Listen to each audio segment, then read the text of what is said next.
Hello.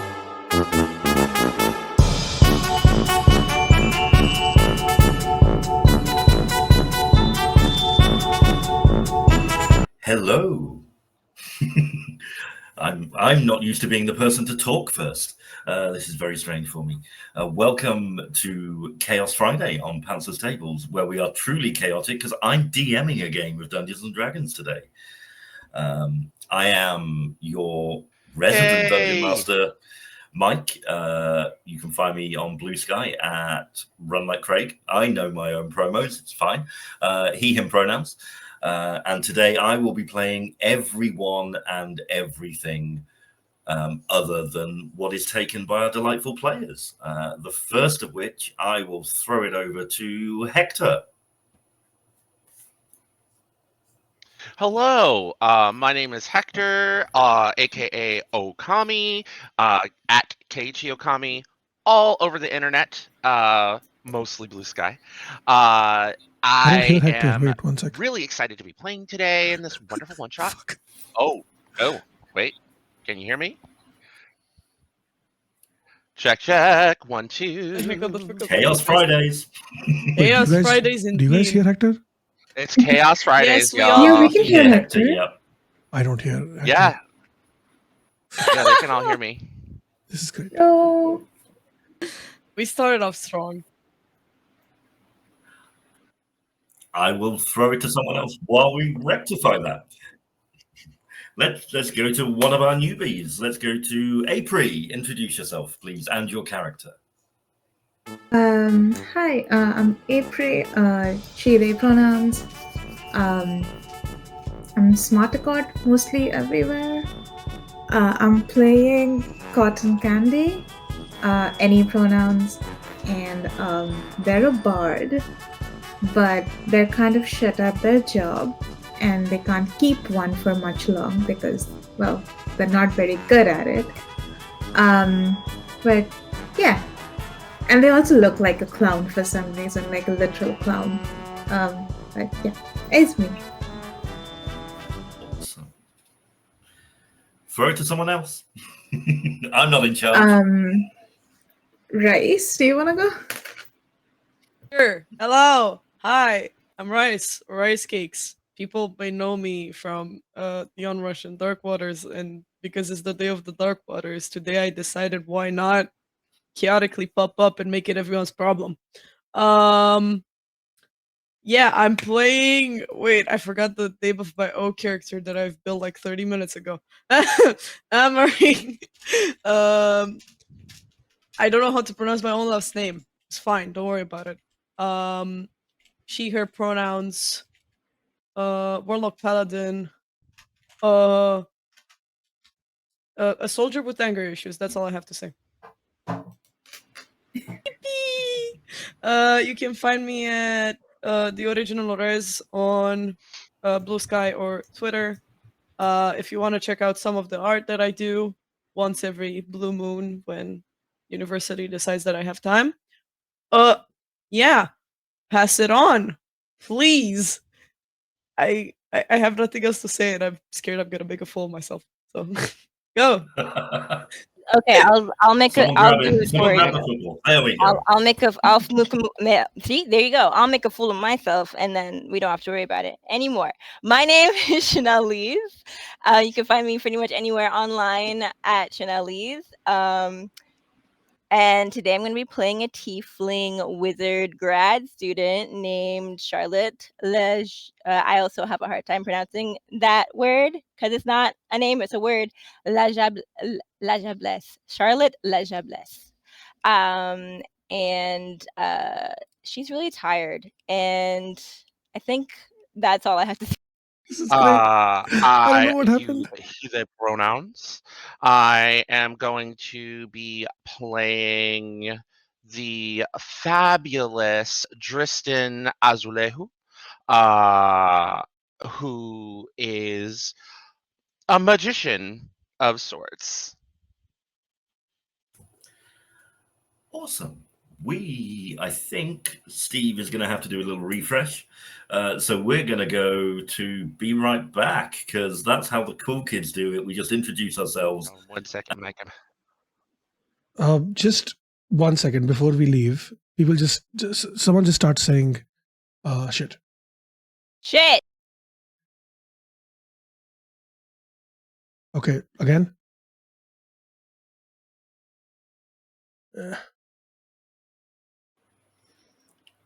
Merde. Oh. Hi, hello. I'm Steve, also known as Sassy Pants. I run Pantsless tables, and I do other related things that I should not be doing, which is not the point. But yeah, I'm very excited about this one shot. We're bringing in people who have been on the channel before, people who have not been on the channel before, and a healthy mix of all of that, and just vibes together. Yeah, I'm going to be playing. I don't know if we're doing that or not. I'm going to be playing Sasha, a Warforged monk rogue. My pronouns are he/him. Sasha's pronouns are they/she, and yeah, that's basically it. Over to you, Mike. Okay. So, a couple of months ago, our intrepid party received a plea for help from a group who called themselves the Gear Grinders. They mentioned that they worked at a lovely, well-thought-of theme park called Funland Follies, that sadly has been closed for the last couple of months after a series of mishaps. Our parties jumped on a boat and sailed from the Sword Coast over the course of a couple of months, traveling to a little island called the Island of Tears, just off the coast of Cholt. Our party arrived docking at the small port town of Brigstock, a couple of miles from the theme park, and having alighted the boat, make their way to the inn where they're meant to meet their contact, a gnomish gentleman by the name of Makita Dremel, chief engineer at the Startled Pixie Inn. So, gang, the sea air is abundant. It's early evening, and the Startled Pixie is very prominently just off the pier. So, over to you to do your thing.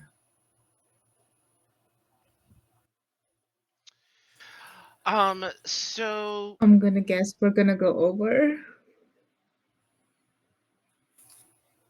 Always a good are we start. like It all makes on the the pier? adventure go a lot easier. There's a few dock workers milling around, unloading bits off the vessels. There's not too much passenger ships traveling now with the theme park being closed, so you probably shared board with a lot of cargo. So that's all being unloaded now.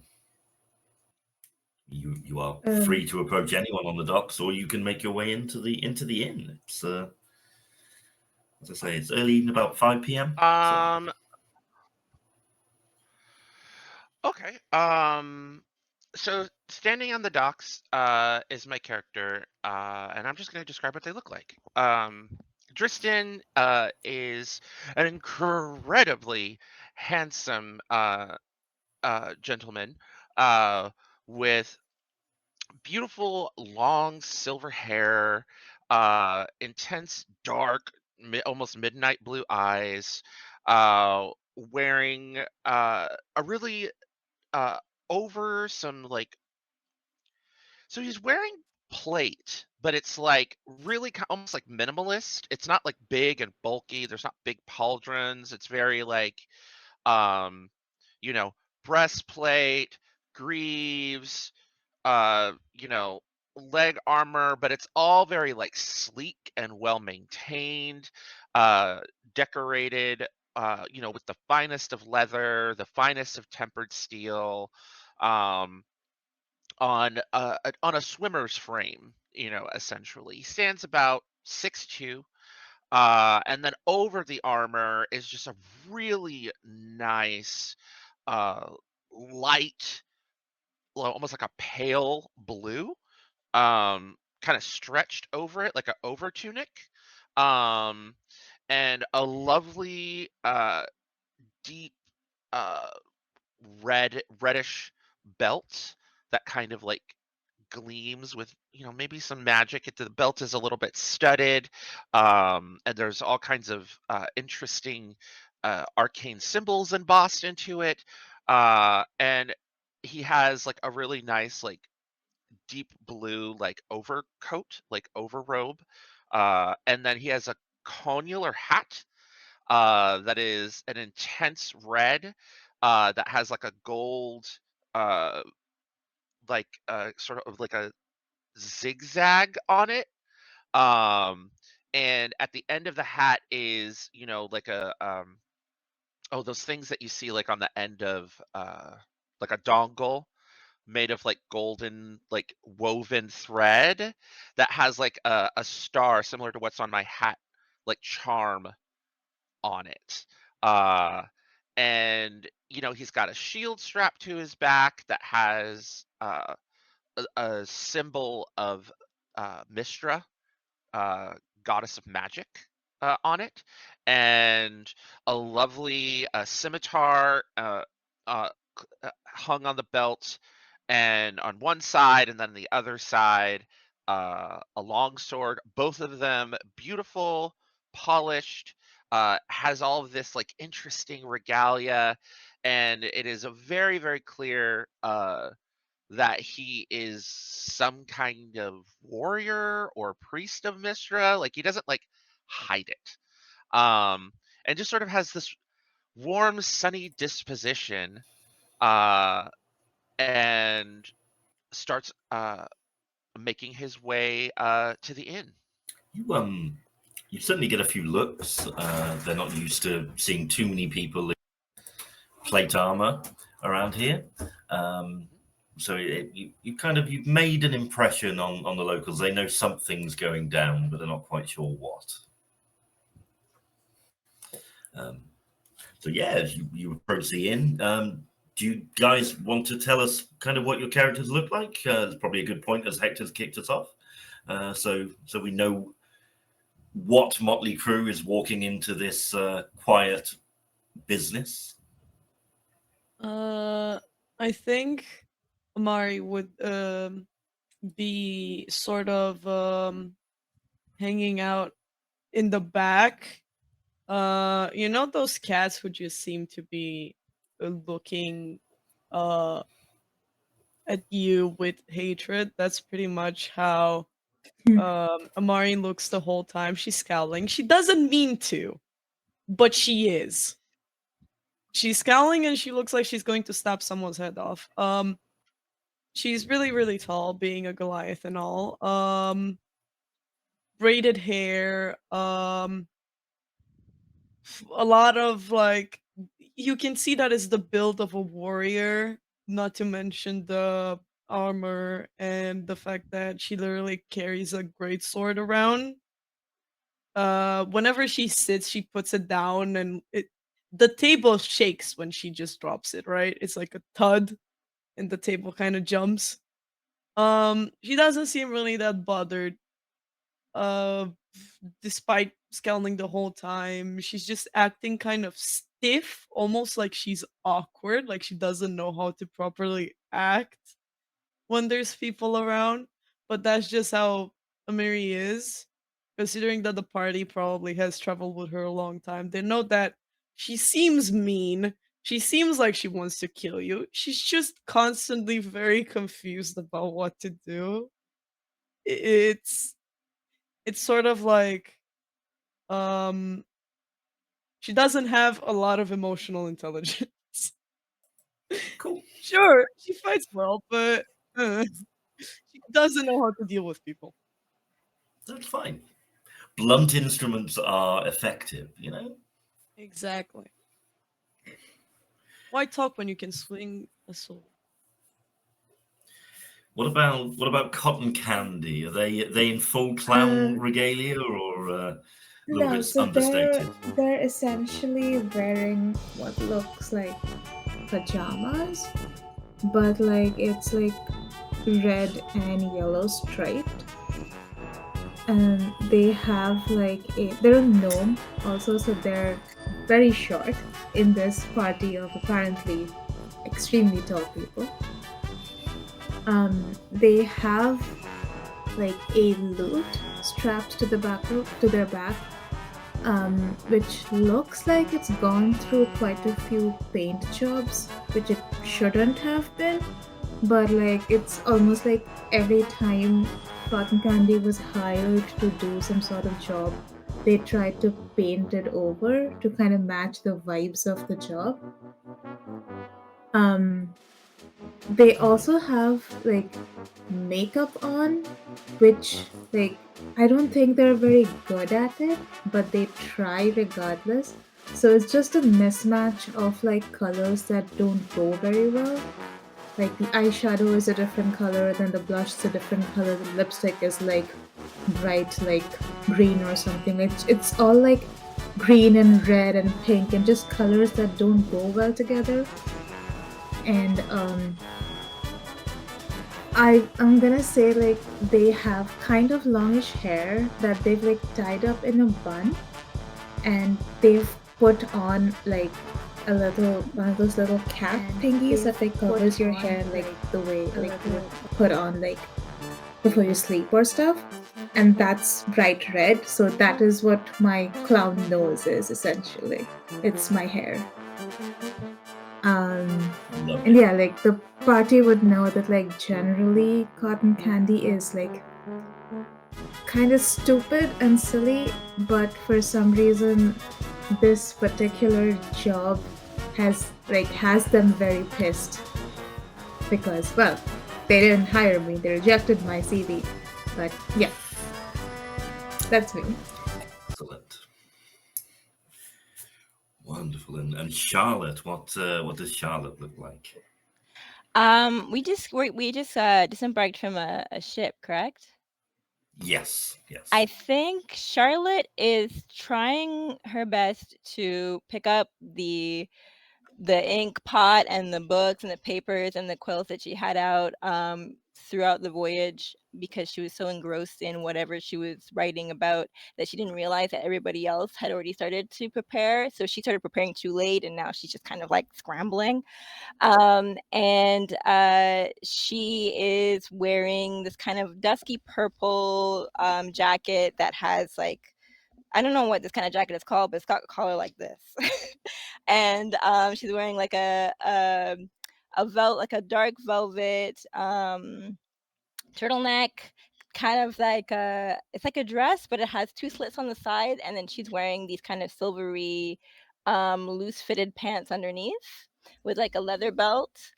And she's a tiefling. She's about 5'7". She's wearing these kind of not opalescent, but almost like oil slick glasses. You can't see her eyes at all. They're very close to her face. You can't see around them. She's wearing dark blue lipstick. Her hair is thick and curly and coily, and it goes from a honey brown to like a burgundy purple. Her eyebrows are also burgundy purple. So you're not sure like what's your natural hair color. Is it either of these colors, or is it something completely different? Who knows? She's a tiefling, right? And she's got these kind of like ivory to lavender horns that kind of sweep back behind her head. And her hooves are this kind of beige, but not like a uniform beige. It kind of has like a, I don't think patina is the right word, but it's like that old ivory look of like, really old piano. That's kind of what her hooves look like. And her legs are kind of have like those short, thick, I guess you could say goat hair, from her hooves up to her hips, and it goes, I can't actually see colors right now, hang on, it goes from like black to like that same kind of burgundy color of the ends of her hair that kind of make you wonder what natural pigment is on her and what isn't. And then goes up past her pants up to her hips and with like inside her clothing, and she's got a leather backpack, and there is a marked absence of a bedroll because she's very much expecting to be staying in an inn for the next few nights. And she's got a staff with her that, like, she's a wizard. You would expect her to have a spellcasting focus, or whatever it's called, astral focus. I can't remember what it's called. A focus. But this Arcane looks like focus, a yeah. arcane focus. Thank you, arcane focus. It looks like a tree branch. It's like a 6-foot tree branch. It's taller than she is. It does not look like a staff. It looks like she picked up something that fell off of a tree. So who knows? But right now she's scrambling to get all of her stuff together. She finally kind of gets things haphazardly into her pack, and she dashes off after Dristian.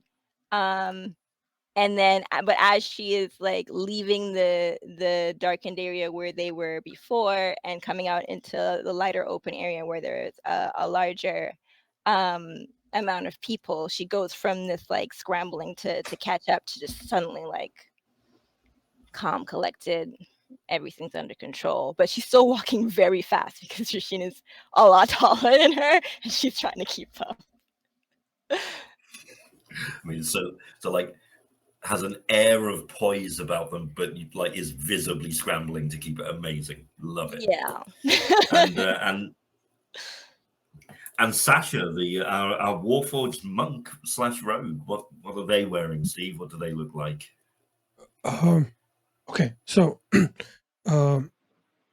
Sasha is a Warforged, of course, visibly has like on the face is like you can see the attachments to make the smile and the eyes and everything pop. Their skin is kind of reddish. You can't tell if the skin is this was like the natural color of the metal that was used, or if this was like something that was an aesthetic add-on for later. They have these bright orange eyes, but they're not like, they don't have pupils. They're just round circles with like those binocular zoom in things. That's what they're like. So they can like zoom in or zoom out as needed. She's got black hair, and they're wearing a large like overcoat with a hood.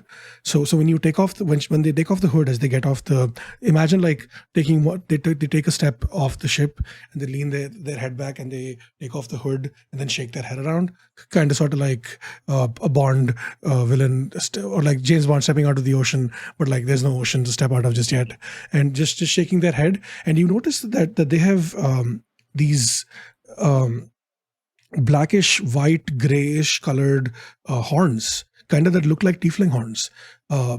Even though they are very visibly a Warforged, they're not wearing any armor, but the colors that they're wearing are very bright and very out there, like bright yellow and bright purple, and just think of like a overly saturated, like how a child would dress up trying to look fancy, as this is like their best attempt to try to look different but also trying to fit in. It is but they're wearing very very like simple clothing, but the color is what makes it flashy. Just a regular top with jeans, or maybe like pants, I guess. Or no, actually, it's actually shorts. It is not pants. They do not wear pants. I'm just putting that out there. They do not wear pants. Pants are not a thing. Okay. It is, and the trench coat, as always, goes down to their lower shins, because gotta have a cool badass with a trench coat, and yeah, they've got their hands in their trench coat pockets, and they're whistling to themselves as she walks in to. I guess we're walking into the bar, right? The pixie thing. What was it called? Yeah, into the startled pixie. Yes. Yes, the startled pixie. Yeah. They are doing their best to not look like a startled Warforged in the startled pixie, but those jokes will write themselves later. Yeah, cool. So it is fair to say that you got some looks from the townsfolk. They're not used to seeing a party such as this alight a vessel. Although it's been a few months since they had regular visitors, it tended to be families. The odd inquisitive mage interested in the goings on, or artificer interested in how the park worked, but for the most part, it was families there to enjoy the park, and you you've garnered a bit of attention, but nobody really hassles you, and you walk into through the. I mean, it's got saloon doors. Every inn should have saloon doors, and you kind of push through them, and they swing behind you as you enter, and you see a. I mean, it's a large inn.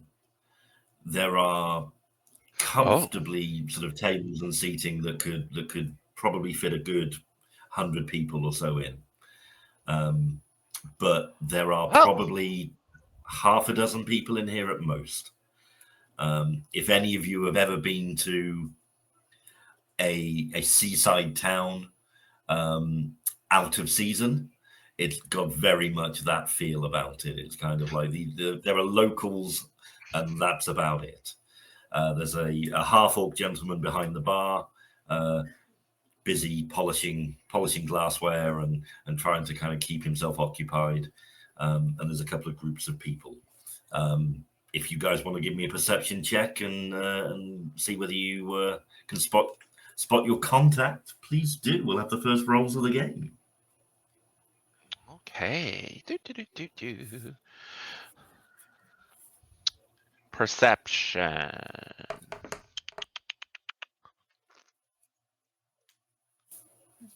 I rolled a 6. Oh, same. I mean, so did I. a 2 plus 4. Oh, wait. Is a 6. Hold on.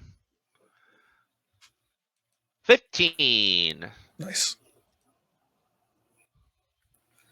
15, 6. Steve, you were 6 as well? Yep. Sasha is too busy, distracted by the half-orc, and they look over at Dristan and they're like, I wonder if he can polish my glassware the way he's polishing that glassware.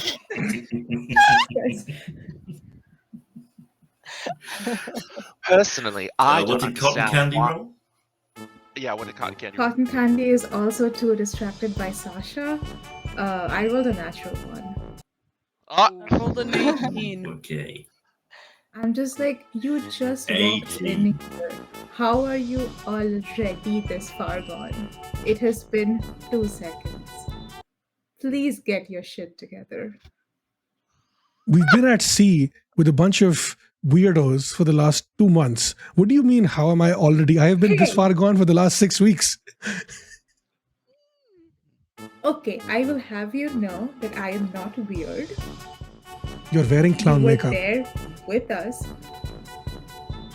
You it's are Taina's you are makeup. here to investigate a theme park. How? I feel like you should be more acquainted with clown makeup at this point, anyways. No, I am, but that doesn't mean it's not weird. In my opinion, you're both clowns. Hey, Oh my goodness. You're Can one I to see our talk, and I like contact? look up at look up at Apri. Emery just pats Cotton Candy on the head like it's fine. Don't worry about it. You boop the clown nose hair. Yeah, pretty much. It's like it's just like she doesn't say anything, and she does it. She's just patting, like to calm it down.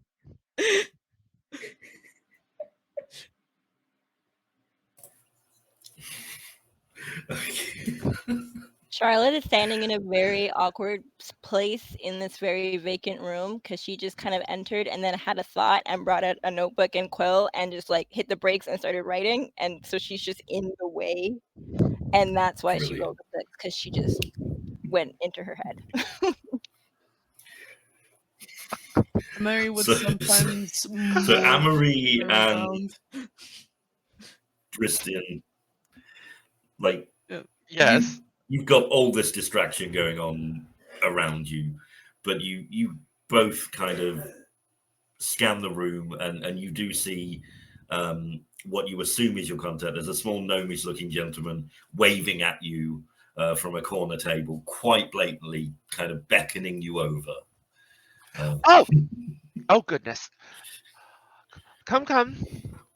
Our contact most obviously is right over there. And Dristan just sort of struts across the room, with an ease and confidence, leading his companions over to the table where our contact is. Fabulous. There is room for all of you to sit down, and the nervous gentleman looks up at you and goes, "Thank goodness you've arrived. It feels like we've been waiting forever. Would you?" We had some issues with sea serpent, so it delayed our travel for a few days, but we're here now and eager to help you with your problems at the carnival. Wonderful, wonderful. I am most grateful. My name is Makita DeWalt, head engineer from Funland Follies. Pleasure to meet you, Mr. DeWatt. Please, How may myself and my companions be of service? please sit down. Do you need some libations? And he kind of Oh, snaps a yes, finger yes, at please. the bartender. We've been eating nothing but rations and oranges for the entire voyage. Sounds quite nice, actually. Haven't had an orange for months. Right. I'm gonna Bartender will come over and like take your orders. after like that, I'm just gonna like slam like my finger down on the table in front of the gate and be like, did you take care of the hiring process when you were here, when you worked, when this was still open? Charlotte stops writing in her notebook and looks up. I would love to say yes, but that was more of an HR thing. Who was HR? Do Unless you you know were who the applying for HR an person engineering was? job. You'd like the HR representative's name now? Yes, name, contact details, where do they live, any weaknesses they might have had. They live about 3 doors down. Their name's Rich Gravy, and Oh, why do you do this? Oh, you asked me for a name. It was always going to be a pun. and all you could think of was Rich Gravy. Yes. There are some gravy granules on the side. That's what you got. I'm gonna throw that gravy down the drain very soon. Okay. Oh, yeah. Noted. Okay. Good. And then I go sit down. Amari kind of, when Thank Cotton you. Candy sits down, Amari's kind of like, she's trying to speak quietly, but is there really quiet when it comes to a Goliath? Maybe, but she kind of goes, "That was foolish. If you want to strike, you don't tell it. You do it when they're not expecting." But you have to know who your target is if you want to kill them. Yeah, but you also said you wanted to Oh my goodness! My character says very loud and distracted. Oh! Please tell us the details of the job that you need. Like, I'm trying to like just distract this gentleman from Cotton Candy's like John Wick moment. Makita, their tone and their vibe has shifted a little. They're a little less comfortable than they were before. But that's to be expected when somebody's just out of the blue threatened a colleague, I guess. Ex-colleague. I don't think you guys won't work together anymore. It's fine. Oh, Jesus Christ. Chaos Friday, Steve. Chaos Friday. Chaos Fridays.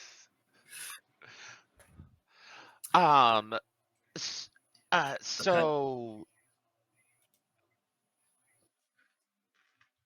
I know you probably think we're crazy. We're not. Maybe a little. okay. you have to believe us. Funland, something happened. I don't know how much you know about the theme park and its history. I mean, we're one of the top 5 attractions in all of Faerun, but you know, some people haven't heard of us, I'm sure. We were founded 15 years ago now by an artificer named Rusty Gears and a mage named Walton Coggins. Now, they put together this wonderful, never before seen type of attraction using arcane power and engineering to bring, I guess you would call them, animatronic characters to life. And alongside the normal attractions, we had mascots that you could interact with and talk to and walk with, and it was all wonderful. It was magical. Pure, Sounds incredibly lovely. unadulterated fun. But about 6 months ago, 6 there months. was a change. Yes. The little accidents started happening. A ride would malfunction, a light would flicker, a sound you couldn't quite place, like metal scraping on metal, but wrong. Like, I mean, this does sound crazy. It was like it was trying to talk but didn't know how. Oh. Huh. And then things got worse. Rusty and Walton disappeared. Disappeared? Yeah. No sign could be found of them. And the power source just went out. We tried everything we could to get it working again, but beyond my team's expertise, it was very much a project of Rusty and Walton themselves. They called it the Spark of Joy, a glowing crystal at the heart of the park in Walton's office. They were always pushing the boundaries, though. So, but yeah, and then it was when the guests started disappearing that we took the decision to lock the gates, and no one's been in there since. But you get close enough at night, and I mean, maybe I'm going crazy, but you can hear it still functioning. Not fully, not all the time, but the odd chime of the carousel music, the rush of the roller coaster. It's disconcerting. And that's where you come in. Right. Well, my companions and I are incredibly talented and consummate adventurers. So, if you could provide us with a map of the grounds, we will go in and investigate. However, I'm very kind, but some members of my party are a little bit more on what would you say, the mercenary style. So, what kind of payment are we looking towards? Because we have to feed ourselves after all. I mean, we will pay what we can if you fix the problem. The park made Define what inordinate we amounts can. of money. But, I See, mean, that is exactly what we wanted to hear. Is it? I need to hear a number. you fix the problem. 5,000 gold. Each? Or split amongst all of us. I don't need the gold if you can give me a job. But if you have the gold, you won't need a job. But Right. you know. I was thinking 5,000 gold for the party, but I tell you what, 7,500 gold for the party, and an interview with Rich, provided you promise not to kill him. For yourself, obviously. Unless you all want Depends on those. how the interview goes, but I works for me. And a year's Alright. entry for free. For each of you. I mean, that How depends if delightful. the... Okay. I do like this. While this Sorry, conversation is Sasha, you were happening, saying? Depends on what, Yeah. Sasha? while this conversation is happening, Sasha is slowly, like she was leaning in and they were like very interested in the conversation and slowly just started to lean back and slowly just bringing the hood back up to cover their appearance. They're starting to feel very uncomfortable in a place where sentient robots might be the problem. And they lean back in closer, hood on this time. How do you know that it's the... Do you know for sure that is the automaton beings that are the issue? Just that was also going to be like my question as well. Like, how do you know it's the mascots causing the problems? I don't know that they're Everyone, causing the that's problem. They what- may just be a symptom of the problem. That's what we're being hired to find out, everyone. As for a map, I can't really help you there. You see, the park was designed to be a new experience every time you visit. So things move. There were a series of, I guess you would call them, arcane networks that rides would intermittently move from one location to another while the park was closed. That sounds... so...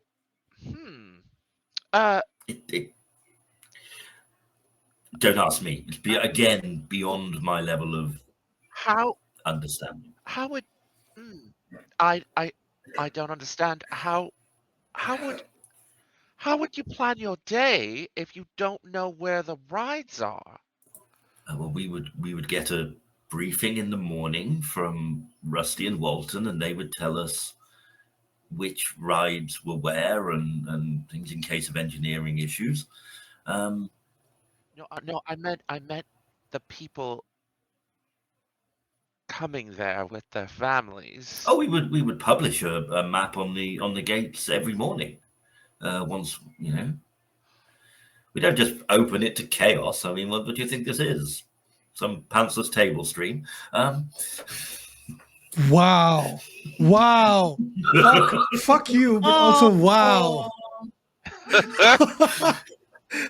Anyways, stream over, everyone. Bye. Hey, I Wow. needed the Chaos Friday a bit too much. Oh my god. I was not expecting that. Nor was I. Yeah. Well, Oh my god. I have so I can't furnish you with a map, but I can furnish you with some things that perhaps may help. and he will drop a little bag on the table that has a few items in it. He said, "Now I need to get back to my family. I also need to go and warn Rich that there may be somebody actively hunting him." Oh no. And Don't worry about that. I'll defer it to after the interview. Don't worry about it right now. You can warn them after the interview. okay, I may tell him that he's got an interview potentially lined up, and he should probably hire them if he values his life. That's think- fine then. I think that would be best. Yes. Thank you. There are rooms And procured for you here. I obviously would like this sold forthwith, but I would recommend going in the morning. It's not. Yeah, dangerous at night. I would say being able to see where you're going is probably a good thing. But up to you. You're the experienced on this. Some of us I have live dark at vision. I live at number 17. When it's done, pop round. I'll pay you. And yeah, thanks very much. Enjoy your stay here in Brigstock. There's not much going on.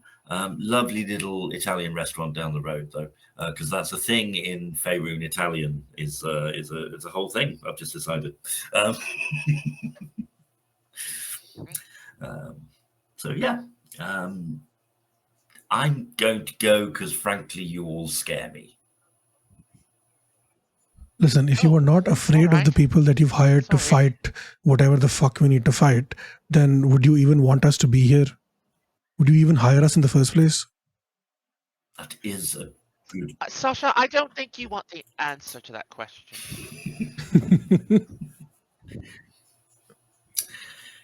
It's true. Yes. If I wanted cuddly characters who mess up all the time, I'd have hired the Dark Waters lot. But no, you guys will do. So meta. This is so meta, honestly. Oh my god. So meta. Once he's out of earshot and you like left, Justin's gonna snap to the rest of the group and just be like, "Cotton Candy, what are you doing? We are trying to run a respectable adventuring business to help people." I didn't think there was anything wrong with what they said. Neither do I. We can be respectable without, while also Like, if trying to you- fulfill. Sorry, go ahead. No. Go ahead. We can be respectful while also living true to our ideals, and also, do we really need to be respectful to get more business? I feel like, I don't know, a little bit murder here and there is warranted, especially with people like that who don't hire our friends, who might be weird, but they still deserve to have jobs. I don't think you want respectable. You want to have a reputation so people both don't fuck with you and they know that when they want something done, they can pay you an exorbitant amount of money to get that shit done. I don't think you want respectable to run a good business. Listen, maybe you know what? Maybe you could also apply for a job. You could, kids would love you. Yeah, you got that big old hat. I happen to be one of the most talented magicians in all of Faerun. And I stand by what I said. Kids would love you.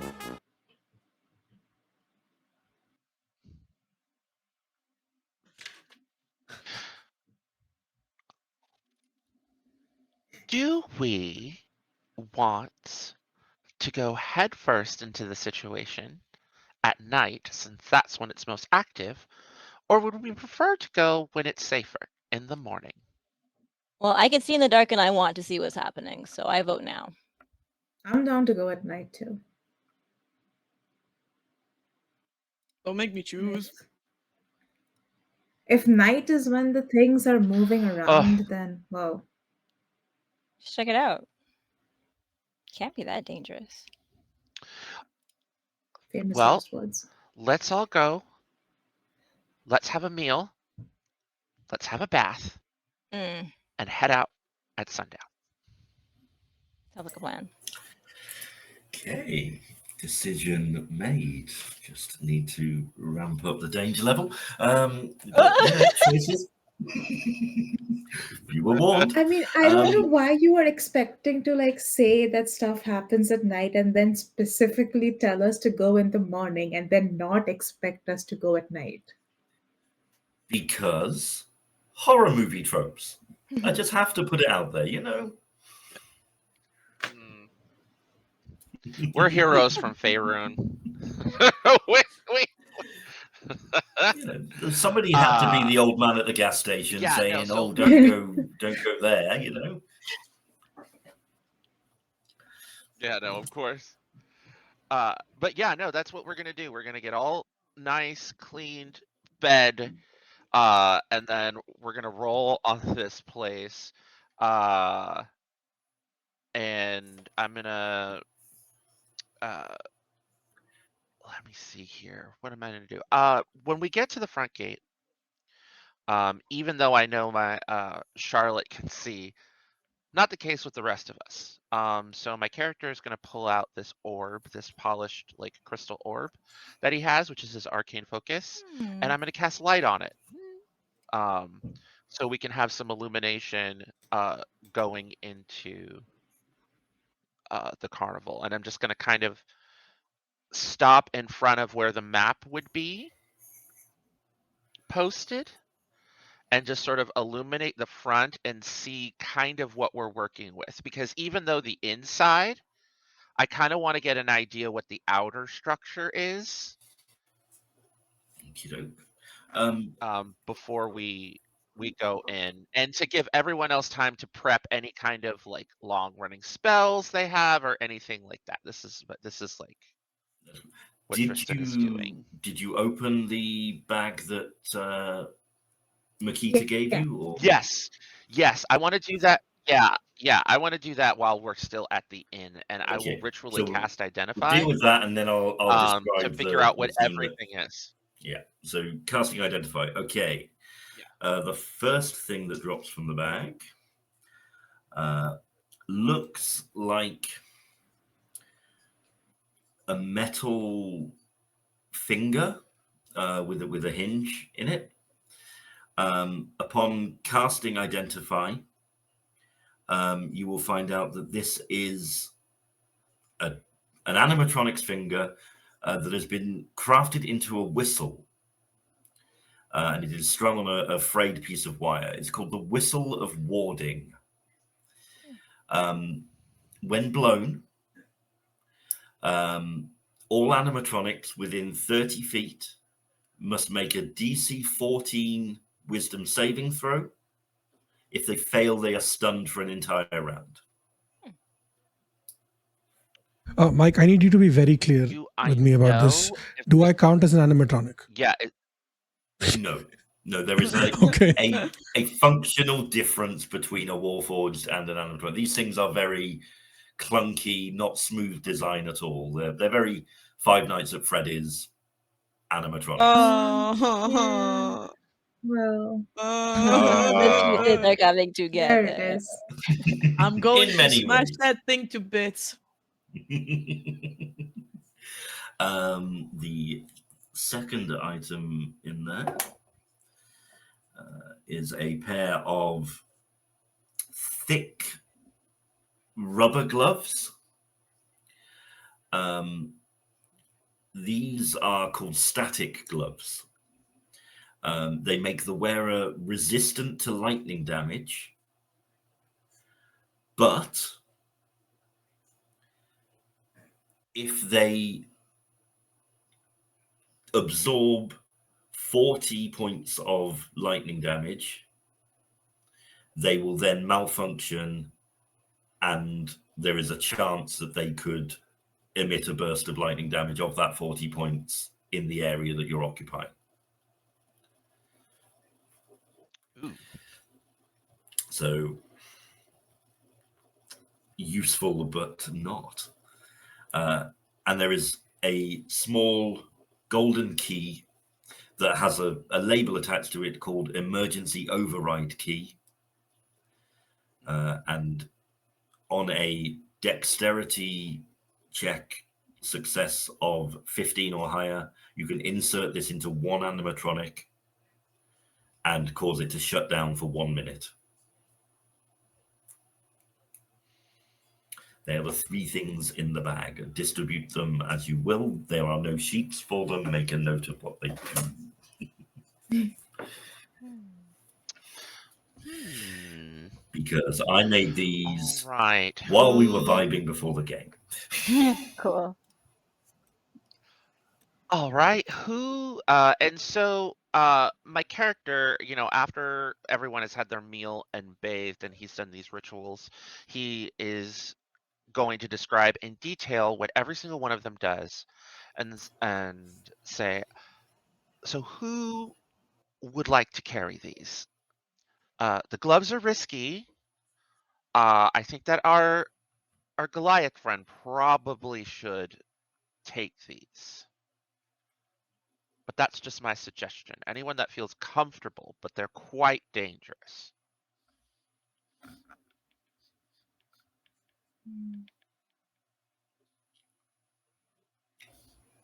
No volunteers by the looks of it. Could I have the whistle? No one else? No volunteers. Oh, yes. And here you go. And then the gloves for you, my Goliath friend. What do the gloves do again? And the gloves absorb, so they give you resistance. Lightning damage. They make you resistant. Yeah, so the gloves give you resistance to lightning damage.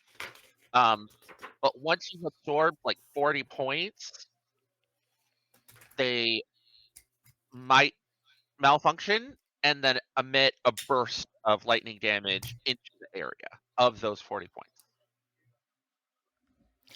Is it an immediate burst?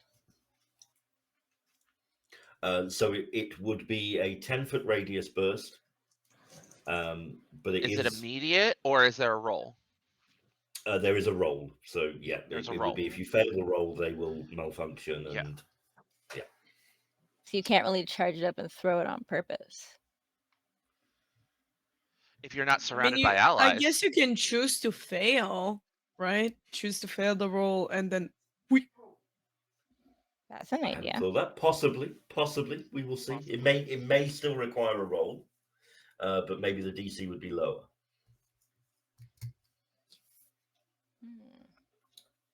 Can I take those?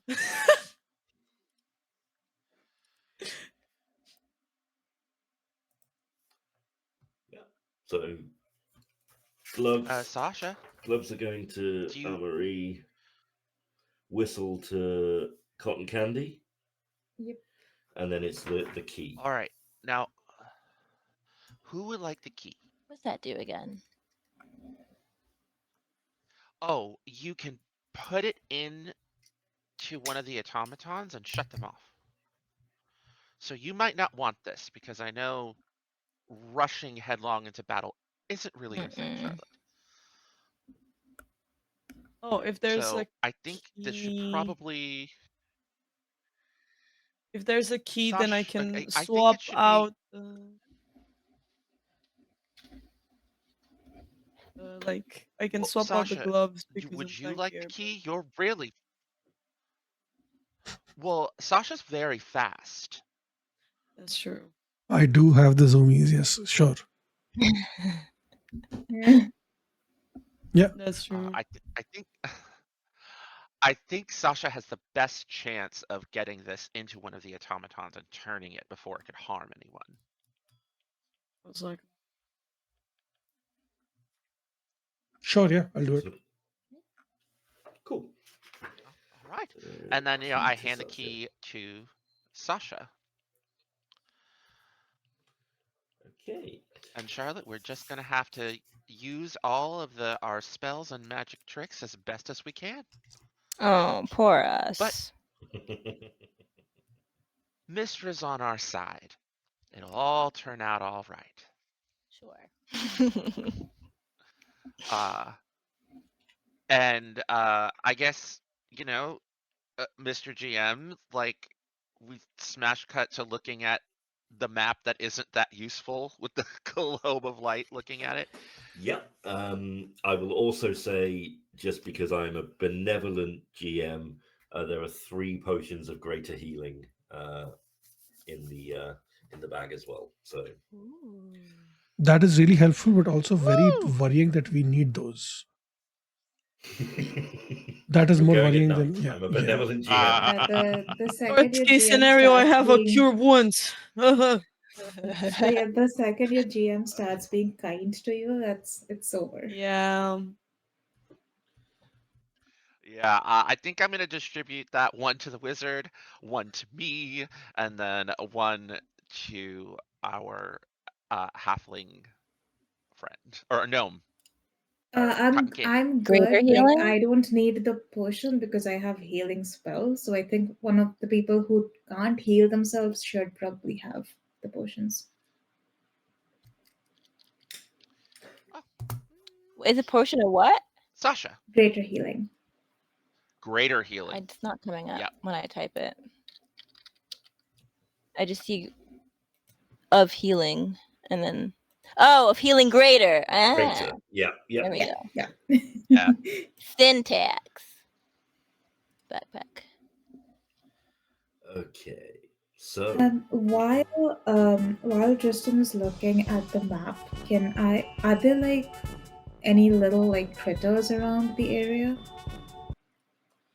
as in actual critters or animatronic Yeah, critters? No, like actual like animals, like I don't know, like rats, bats, snakes, Make me ants, an stuff like investigation that. check. Oof. Okay. Not bad. Dirty 20. Not bad, dirty 20. Very good, dirty 20. There's an assortment. There's a couple of bats flying around. You can see some rodents through some moving through some sort of brush that's growing over the entrance. Okay, then as Tristan's looking at the map, I would like to like kind of like crouch down, like razor focus onto one particular rat and cast Speak with Animals. Okay. I really want to hear Mike do a rat voice now. Let's go. Let's go, Ratatouille. So yeah, you have cast Speak with Animals. What do you say to this rat? Hi there, little buddy. Do you have a name? Snuffles. Oh, your parents were not Got good a at names. I'm Candy. Cotton Candy. Parents weren't very good at names either, then, were they? Oh, my parents are dead. That's kind of rude, by the way. I ain't mine. Aye. That's Aye, not aye, you, aye. honestly. Aye. Oh, but anyways, you live here? This your place? What are you, the health inspector? I could be if you're not like nice to me. Don't get paid any extra for being nice, do I? I'll pay I don't you. get paid, but cheese, please. Is there cheese in How the rat? about can I give you like a gold and you can go buy cheese? Oh yes, because famously rats have a transactional policy based on currency. What would you like? I don't know anything. I don't know what rats eat. What else do rats eat that isn't like stereotypically cheese?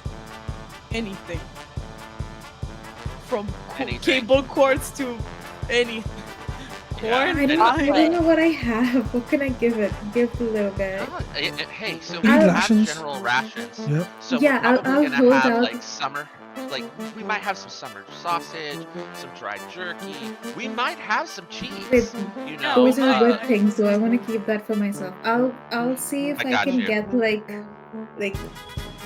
kind of like crackers. If there's like crackers in the rations, I'll like pull out like 2 Definitely some crackers crackers in the ration. and hold that out. All right, crackers get you 3 questions. I don't Okay. make the rules. That's correct. First of all, wait, yeah, 3 questions, but they have to be adequate enough answers. You can't give me like 1-word answers and expect to get a full cracker. Okay, what's going on here? Well, I am currently looking for a new place to nest. Okay, Snuffles, I don't care what you're doing. I'm asking about the park. I honestly couldn't give a rat's ass about what you're doing. I mean, that's very offensive. The Oh. park? You mean this like big empty place that I run around? Is that the park? Yep. Yeah, it's cool. There's like loads of places for me to forage and have sex and stuff like that. So yeah, it's great. He's a rat. What do they do? I don't know. Like, have you seen like Peoples and big? shit around the place. Jesus. Have you seen like big clunky fellows like walking around?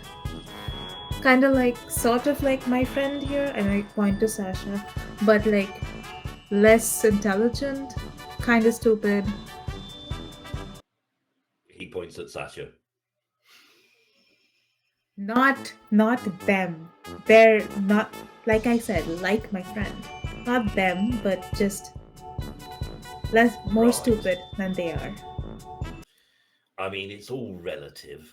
I don't know. There used to be a lot, not so much anymore. Okay. Somebody hear a Last cat? question. Yeah, My cat. It heard rat and it was like it heard rat. Yeah, it's good timing, Madison. Thanks for the help. Your cat is Last named question, Madison. I guess. Yes, my cat is named Madison. I love that. that's adorable. Last question. Have make it a you good one. potentially seen any dead people anywhere? Like skeletons, corpses, rotting bodies, stuff like that. I mean, that is a very general question. I travel all Here, over in the and park. Okay. Yes.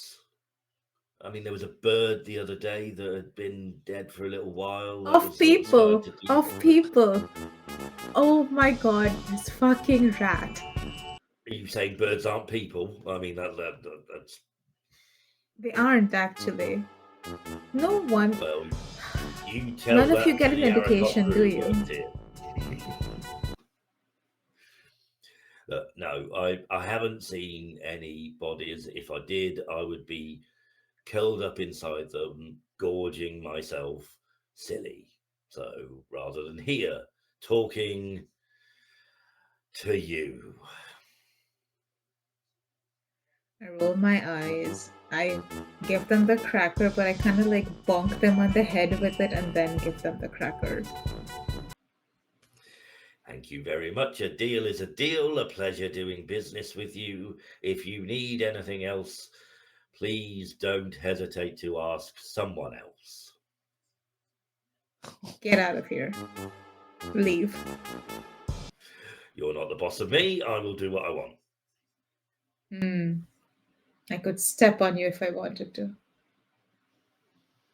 I must be going. Farewell. And Snuffles scuttles off. Okay. Business transactions with rats. Loving it. Yay. Went so looking, well. looking at what do I see on this map bulletin board in front of me? I will give you a description of the full scene in front of you, and then close in on that detail afterwards. So All right. so before you is what was probably once an impressive sight. A wide arched gateway with the colours slightly fading and peeling now, rust starting to form on the metalwork, and sections of the trim have crumbled away. Above the arch, Funland Follies is still visible through the kind of grime. A couple of letters are missing or kind of hanging off, and the remaining lights that outline the sign, like they're dull, but you're probably imagining it's probably just reflecting off the light that you've cast, but it seems like there's a touch of light to them.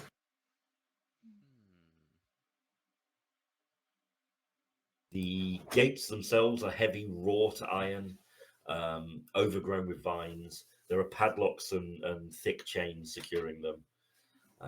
And settled around the base of the gates are remnants of the park's former life, ticket stubs, bits of broken wooden kind of representations of the animatronics,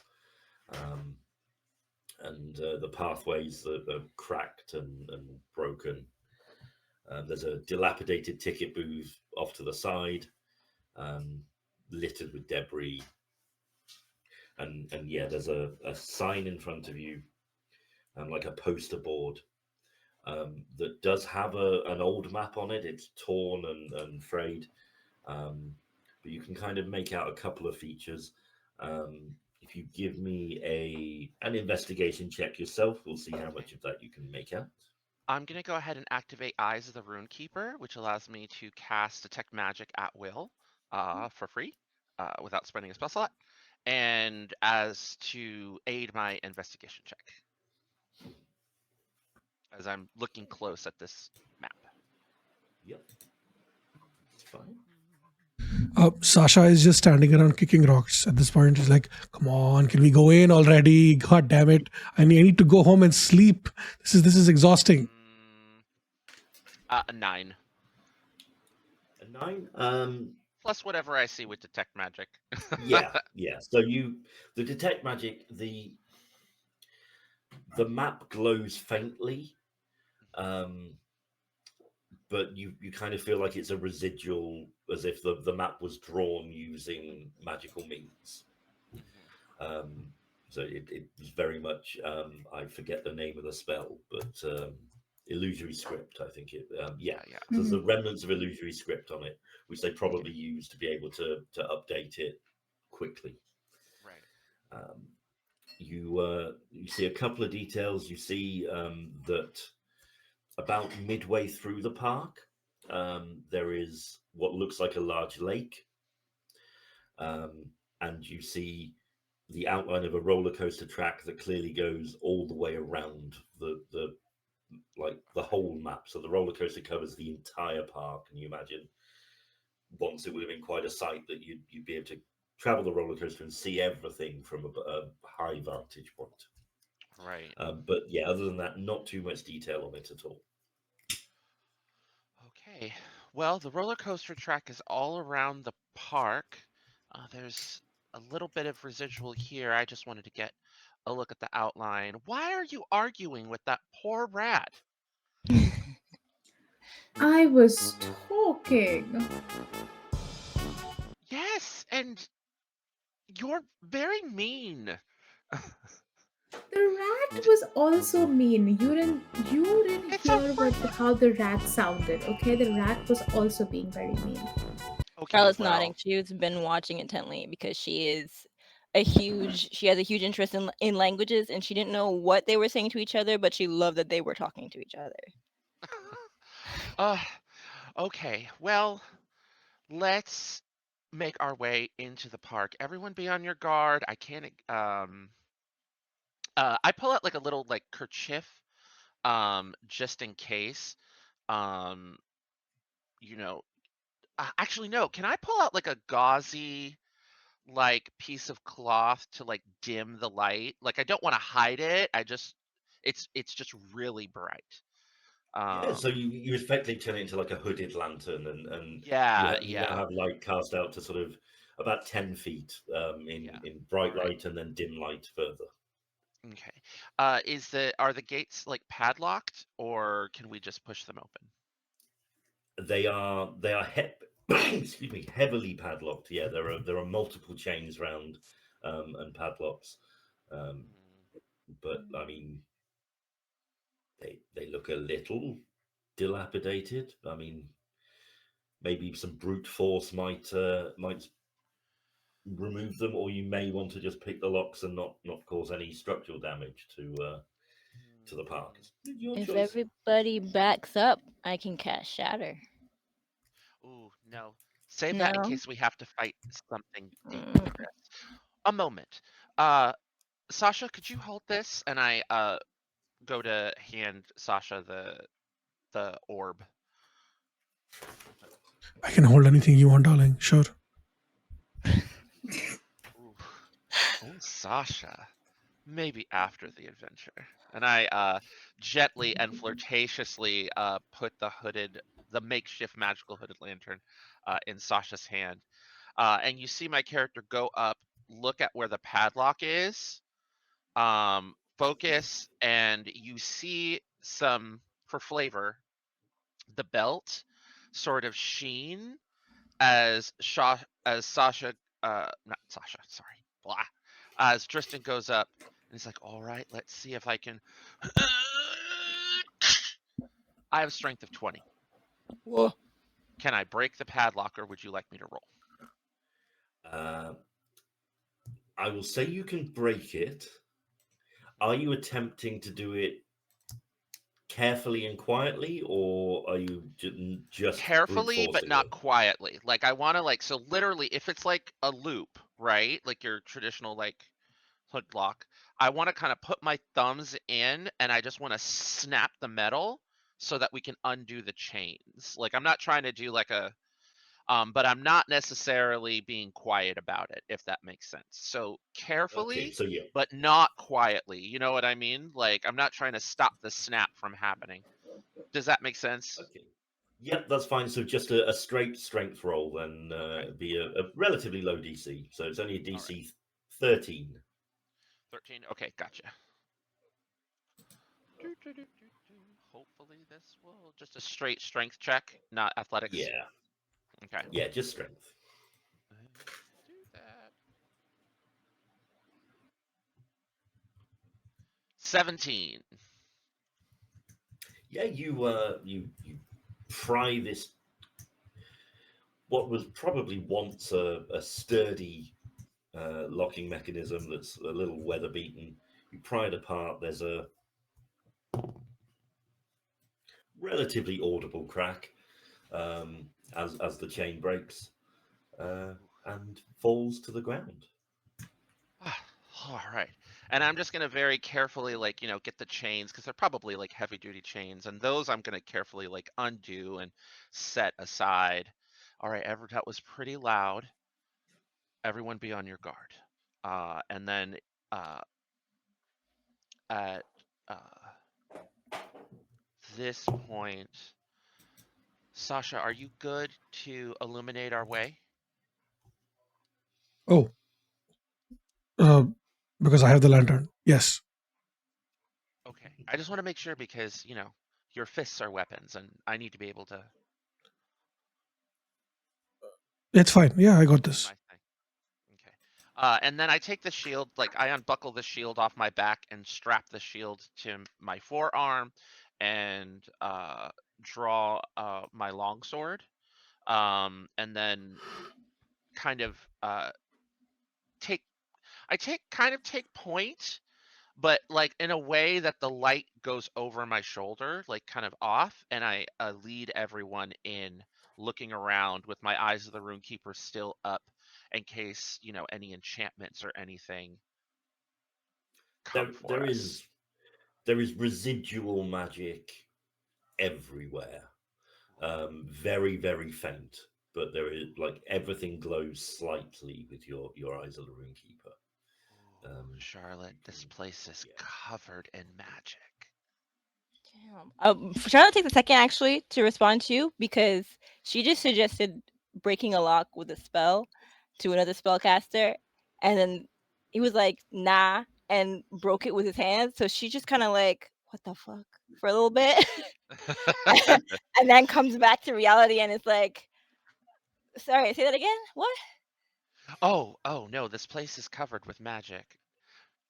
Charlotte, Yeah. you know I have an enchanted belt. Do I know that? I might have forgot. I think I forgot. I don't think I would have been so stunned if I had remembered. But that does make sense. It's okay. You're the smart one here, remember? I'm just charming. I'm definitely not the strong one. So you move through the gates into the park itself. There are buildings everywhere in your kind of eye line, from your typical kind of carnival stall type buildings to you see a very dilapidated looking house with cobwebs kind of draped across its windows. You see the remnants of the tracks running kind of and twisting all around the outskirts of the area that you've entered. And you see, what other buildings do you see? Yeah. There is a pathway to your left with a signpost on it that says to the lake. You would guess that the lake is probably the one fixture that doesn't move, because that's a whole host of magic trying to move a lake through. Where would it end up? On top of the Ferris wheel? Talking of which, you do spy a Ferris wheel in the distance as well. But this park is vast. You can tell that it easily covers a good couple of square miles. So this is going to be a vast undertaking to wander aimlessly. So yeah, you probably want to give me. You can all give me a straight up intelligence check. Ooh.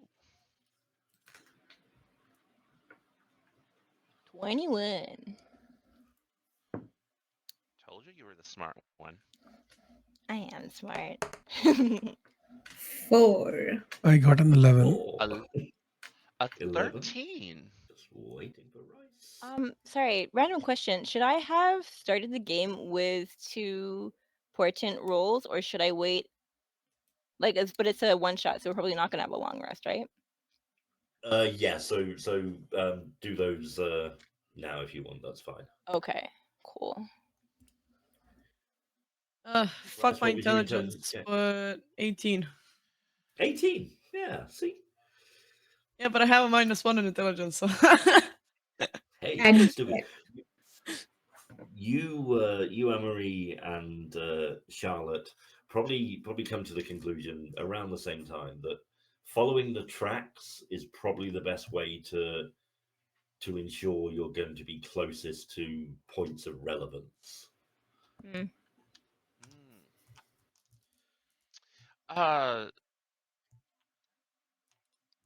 Then we will stick to the tracks then. To kind of try and, or at the very least, use the tracks as a point of reference for figuring out our way through this place. So you can choose to go either clockwise or anti-clockwise, because there are tracks running either side of you in your investigation. And the other question will be: are you trying to do this stealthily, or are you blundering your way around? I think we're gonna try and give stealth a shot. We might not be good at it. And I'll just be like, my armor is loud, but I will do my best to move as quietly as I can. Shall we try clockwise, or do we want you to go Yeah, I was gonna say counterclockwise? let's go clockwise. All right, clockwise Or- it is, and we're all going to. Or we just stand here, Or we make a fuck ton of noise, and we bring whatever that's in here to us. we're gonna go clockwise, and we're gonna try and stealth, even though Sasha thinks that we should just bang pots and pans. Yeah, until the we bad guy comes to like us. it might like standing here and making noise might take too much time, and if we sneak up on whatever it is, we might be able to get an advantage. Don't worry, Sasha. So I'll make it up to you later.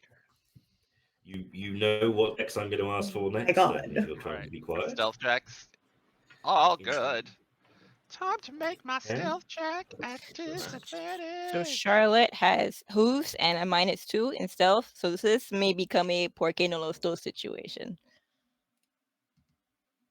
Oh no, never mind. It's fine. 18. 12. I got a 19. Oh no. 22.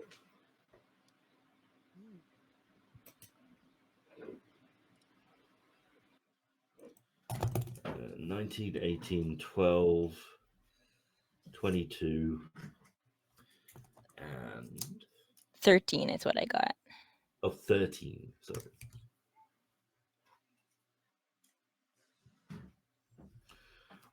Cool. Okay. I just need to make a couple of rolls. Ignore me rolling a couple of things. Oh no. Ignore. No. Raises tension. Okay. That's fine. So yeah, you managed to kind of make your way following the tracks. They're Clockwise. pretty clockwise. They're in Yep. pretty good order, the tracks, compared to some of the other metalwork that you saw around the gates, and so it's like not as much rust on them. You don't even need to roll to see that there are kind of, you know, that fresh metal like shine when Yeah. friction has been across it. Like there's little scrapes across it with gleams in the metal every now and then where you walk. You can kind of tell that something has moved along these tracks Recently. more recently than the park has been Okay. open, for sure. You kind of spy little bits and pieces. I mean, are you looking for animatronics? Are you looking for something that looks officey? Are you looking for a particular feature of the? I want to the find where park? this power source is. So I'm trying to find like maybe like an entrance to like. So you know how in Disneyland there is sort of like there's Disneyland and then there is the under Disneyland where all the park workers go, where Yeah. where the power sources, the back corridors. I'm actually kind of looking for that so that myself and Charlotte can take a closer look at the power source. So you're looking for kind of fallout shelter entrance type doors. Yeah, that yeah, sort of, yeah, yeah, that kind of thing. maintenance. That's cool. Charlotte is also, because she has 60 feet of dark vision, she's looking out past the edge of the light spell to see if there's anything like that 40 feet of difference that other people may not be able to see. Yeah. Okay. I also like to keep an eye out for if there's any sign, like the way that there's like signs of like the tracks having movement recently. If there's any other signs of like quote unquote life, recent life around here, like movement, stuff being like not super So dusty quick- as it should be, stuff like that. Quick perception checks then as you walk, and we will carry these forward through the walk. Everybody? Anybody who's looking out for anything specific, for sure. Okay. if like whether the rest of you are alert to things is your Hell choice. yeah! You want to be? Sorry. Roll. That was my first ever natural 20 and a dragon in my Nat eyes. 20. Yes. Rack it up on the counter. There we That go. is cool. All right, let me go ahead and make my perception check.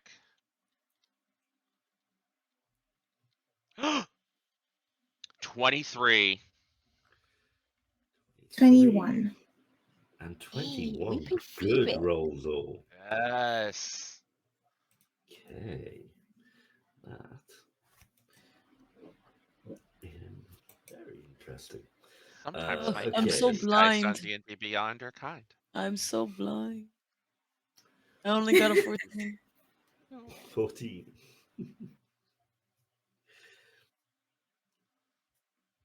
Is Sasha making a perception check, Steve? Or Oh, shit, yeah. just, yeah, it's up to you. You could just be overawed by the. Well, I mean, Mark it Sasha's up. got the light source, so if there's anybody that should be able to make a good perception check, Yep. it should be Sasha. Because Sasha can be like, let me move it here, let me move it there. Yeah, I got a 16. 16. Cool. Okay. So let's resolve these in order. Nat 20, Charlotte. Your dark vision is useful in this situation. You can see a little bit further out into the expanse of the bar, and you do see you see like glints of light coming from a structure over near the lake. That kind of just intermittent, doesn't look to be any kind of pattern to it. It just seems to be like when little, whether it's the light from the orb or another light source, seems to be reflecting off something. Charlotte doesn't say anything. She just kind of stands there and she's staring off clearly at some point in the distance, but it's a point without dark vision one cannot see. But she's not describing it. She's just staring. She just stopped staring at it. Somebody is distracted by a tree.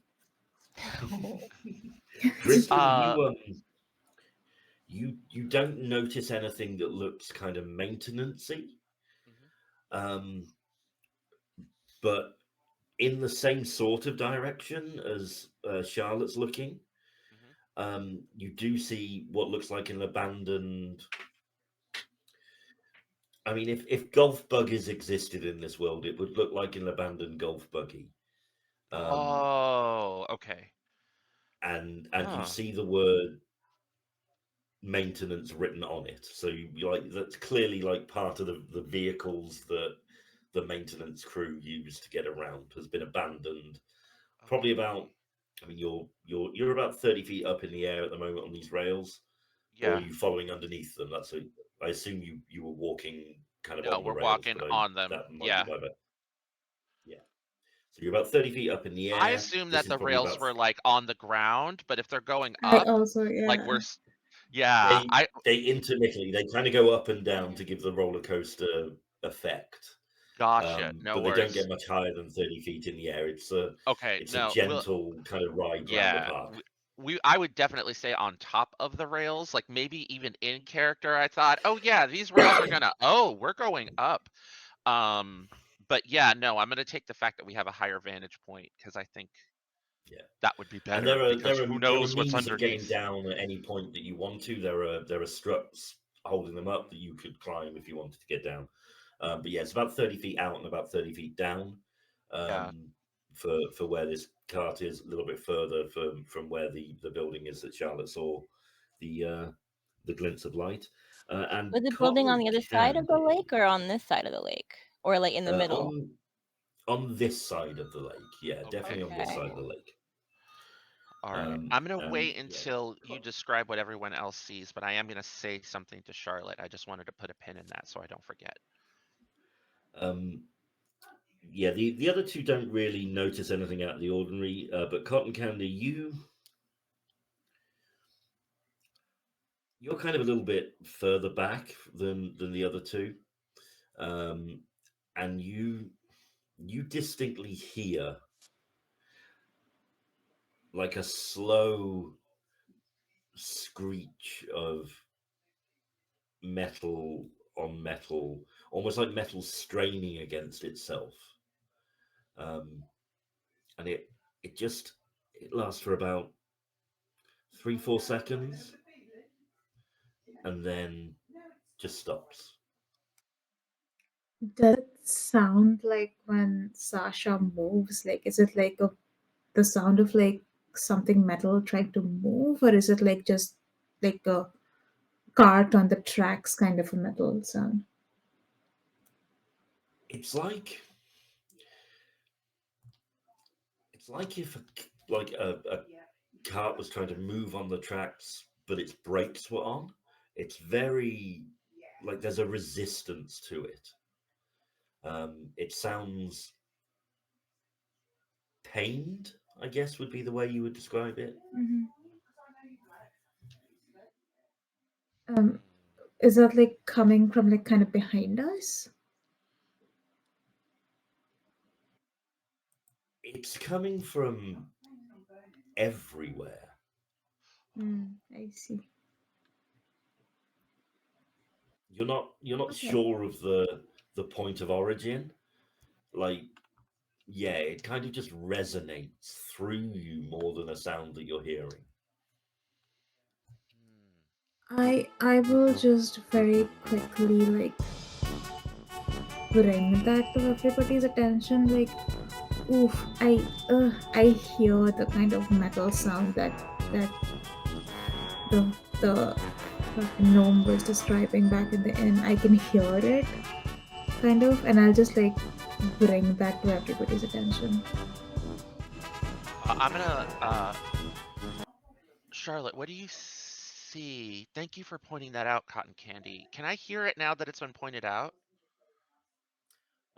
If you all focus, it's intermittent,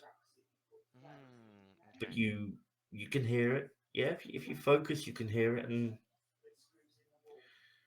I it's can see how I getting missed that. closer. Can Charlotte roll perception on mm. it? Or is it, do we have all the info we're going to get about it for now? You have all the info for now Yeah. that you're going to get, as a kind of from underneath you. Oh. So you can A kind of. metallic claw just reaches up and grips onto the rail, Okay. and another Oh. one the other side. So Oh. you're pincered between something this side and something this side, as these like automaton. They look like nobody would do that, would they? They're automaton Aarakocras are climbing onto the rails, and I need everybody to roll initiative. It's our people. Let's go. 13. Okay, 13. Oh my gosh, here we go. Here we go. Sorry, Initiative. 26. 6, 4. All right, 15. 13. My 13. dex is. I have a negative. I have 7. Which one do I do? The modifier or the score for? Yeah, the modifiers. You'll have a I have thing -2. that's just initiative. No? That says initiative, and you just click on Yeah. it on the. Yeah, on but we D&D both Beyond. Yeah, we both rolled you the both same have thing. 13, so I see. yeah, I Oh, need both okay. your Yeah, dex that's what it rolls. is. So I have a -2 modifier on dex. So I'm probably not going before you. Hector, what's your dex modifier? Mine's a +4. Yeah, so you'll go first. Well, not first, but ahead of Charlotte. Okay, Cotton Candy. Natural 1 for a total of 5. And I'm having a Sasha. great day.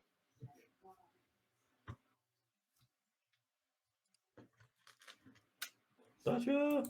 15. 15. Okay. I have some decks to roll. I have some stuff to roll as well. So we got 13.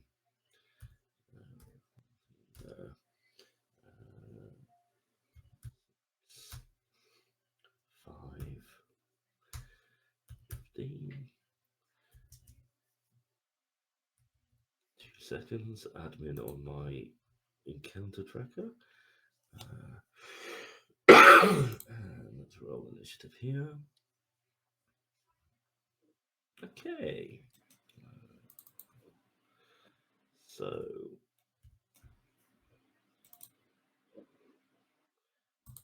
first up, as these two animatronic cat Aarakocras play, is obviously Amory with 26 on the old initiative. Yeah, these two posturing automatons, one either side of the party. You guys are kind of in the middle. Are perched on these tracks. No pun intended that time. Right. What do you want to do?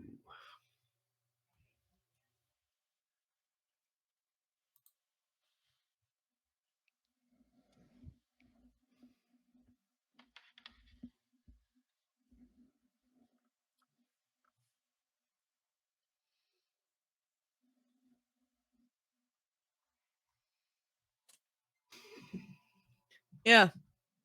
Oh.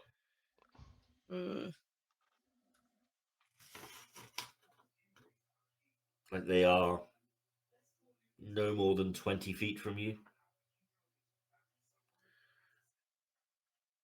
Fuck him up.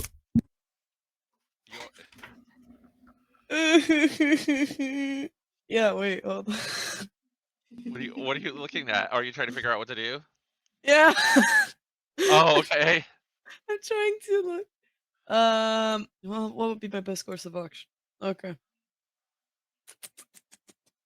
I need to remember how I build this character. Hold up. Hold the fuck up.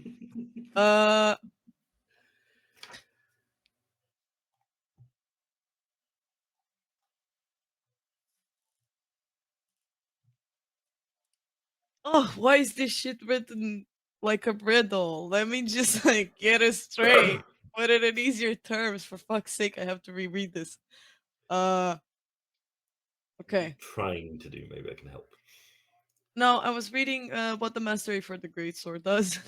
Oh. And it's like they've written it in such a way that I'm like, huh? Okay. So they're both like 20.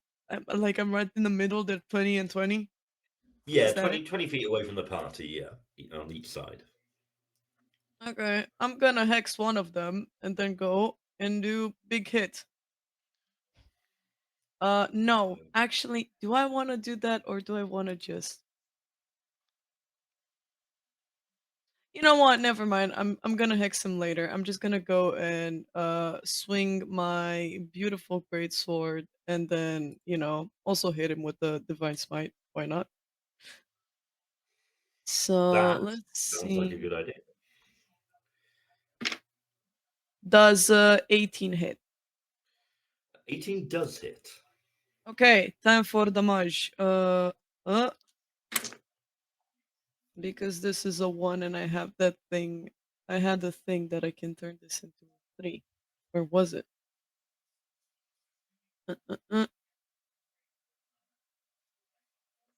Did I not pick it? I'm pretty sure I did. Oh, there's so Yeah. many things.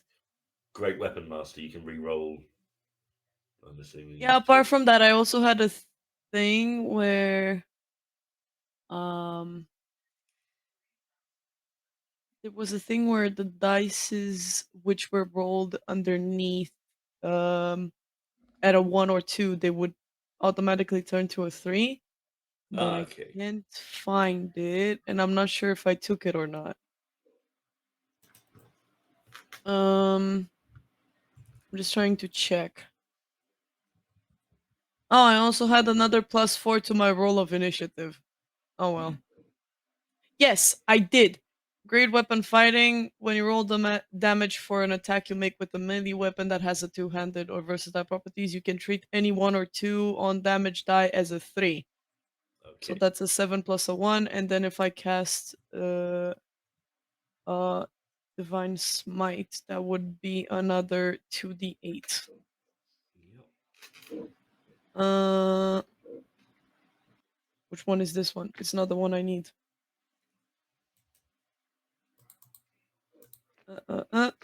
No. I have so many dice I can't tell them apart. This one. So that's wait. 7 and 7, 14. 14 plus And another 8, 22.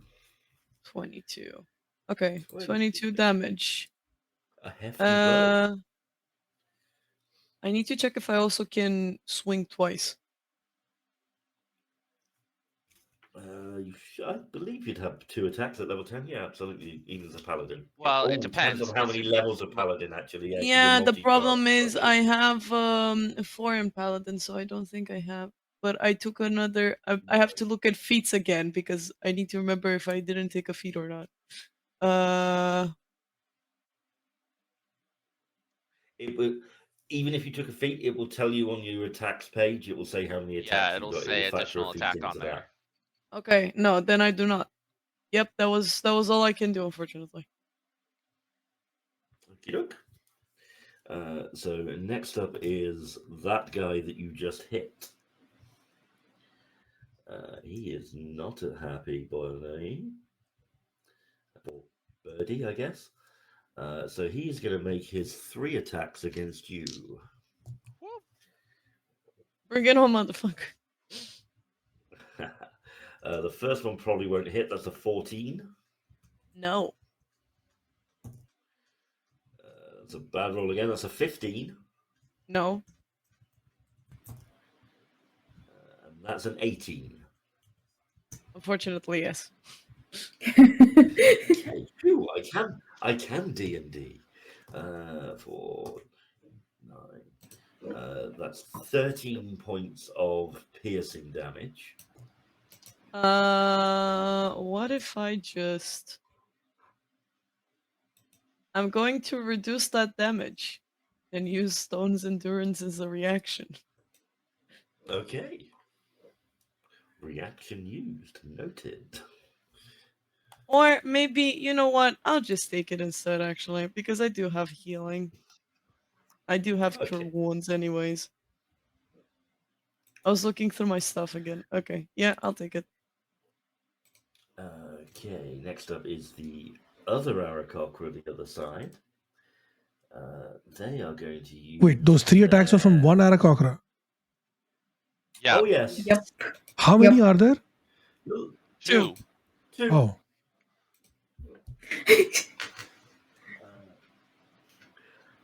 Yeah, the other one is going to use its static light ability.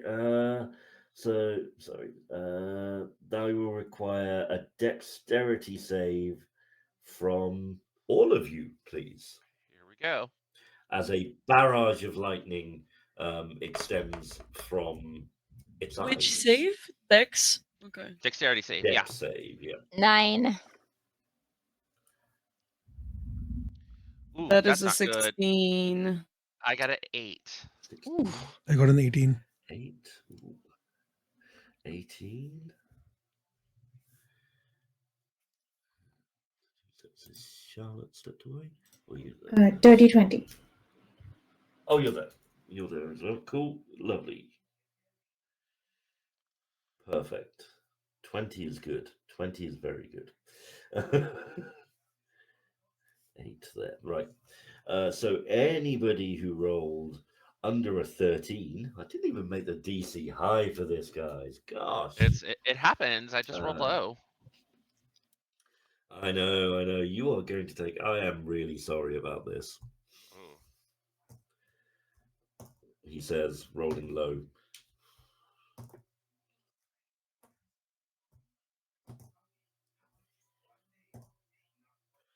So if you failed the save, you're going to take 30 lightning damage. If you passed, you will only take 15. Oh gosh. Sorry, Okay. what was the DC again? Was it less 13. than 8? Oh, Was it Yeah. less than eight? I have 12 hit points. Because I only have 42. How much again? How many Sorry? 12? I have 12 hit points. Wait, what?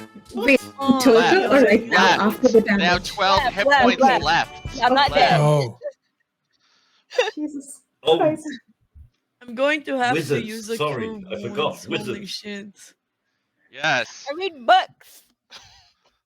Oh, Wizards are so squishy. So Holy oh my shit. gosh. and as it discharges this lightning over you, there is a cracking sound, and it kind of just freezes in place momentarily. And next up is Sasha.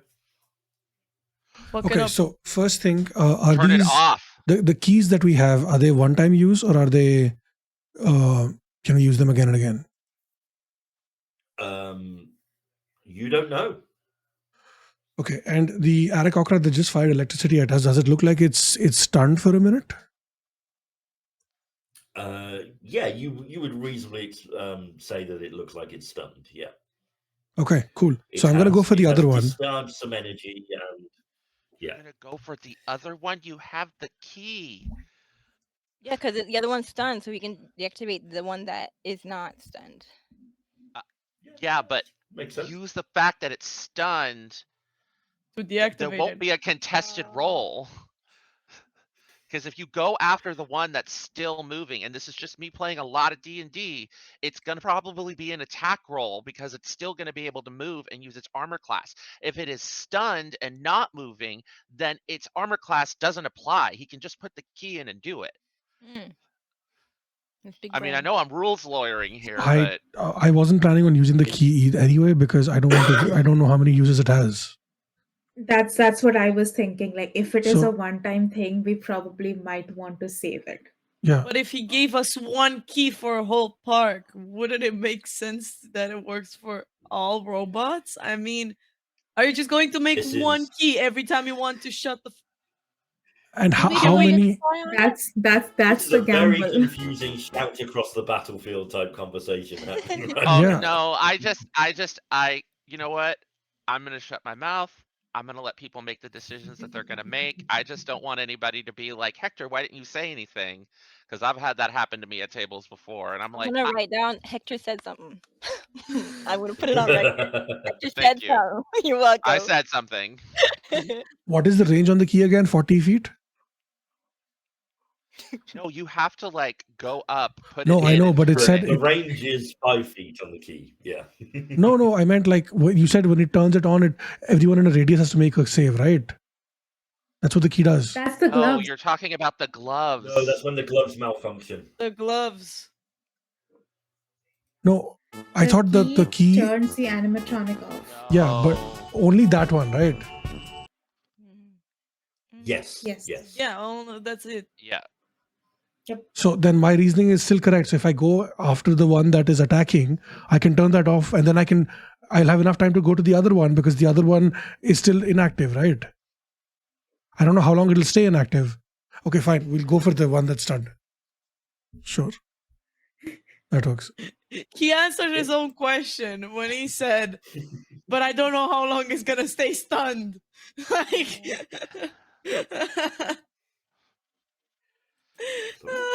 There's a lot of information we don't have. Yeah. I'll definitely give you guys that. I mean, I'm gonna go for the if one I that's was an already started. engineer, I would make a key that worked for every robot. Because who the fuck No, carries 50 I keys misunderstood with one what the key robot? was. I thought the key was like it would turn it off and everything in a radius would turn off. Not that only Like that it one won't. would turn off. No. That's why I was No. confused. Okay, cool. Ah, I'm gonna. Also, You're thinking of forgot the to say, whistle. if just quick interjection, if you whoever had the gloves on, Me. you had resistance to the lightning damage already because of the gloves. Oh, So you take like then 7. that means I can Yeah. go. I can go. Fuck. Wait, I have to do 15. 7. Yeah. 7. Yeah, I guess. Yippee! Though, So that was considering 7, there's but someone with. also Oh, also before. 7 to the glove charge as well, though. So Okay. just so you know. Okay. Yes, Steve. Okay, you using the Sasha using the key? Yeah. Okay, you are very fortunate because this would have been a dex save for the creature, and it cannot make dex saves because it is indeed stunned. Yeah. So you are able to insert the key into the back of this thing's head, and it is powered down for 1 minute. Okay, so that's what the monkey paw is for that item. It's only a minute. I knew we did identify on that one. I just couldn't remember what it was. Yeah. Okay. Yeah, that's my turn. Yeah, unless you've got a bonus action or anything you want to do. My bonus actions are attack based, so I'm good. Well, how far is the other bird? Could I have in 45 feet gone from one bird to the other? No, you would no, because you'd start in the middle, so you'd gone 20 feet to the one bird. You could get back to the middle and 5 foot closer to the other. Sure, yeah, I'll do that. Cool. Yeah, that's fine. Next up is Dristan. Okay. So Tristan is going to hold on. I need to double check really quick for the duration on Flame Blade. No, we're gonna save that for later. So Tristan is going to move. I'm gonna go ahead and close until I'm about like 10 feet away from the other Aarakocra, the one that is still active, and like as he's moving, oh Madison, and as he's moving past his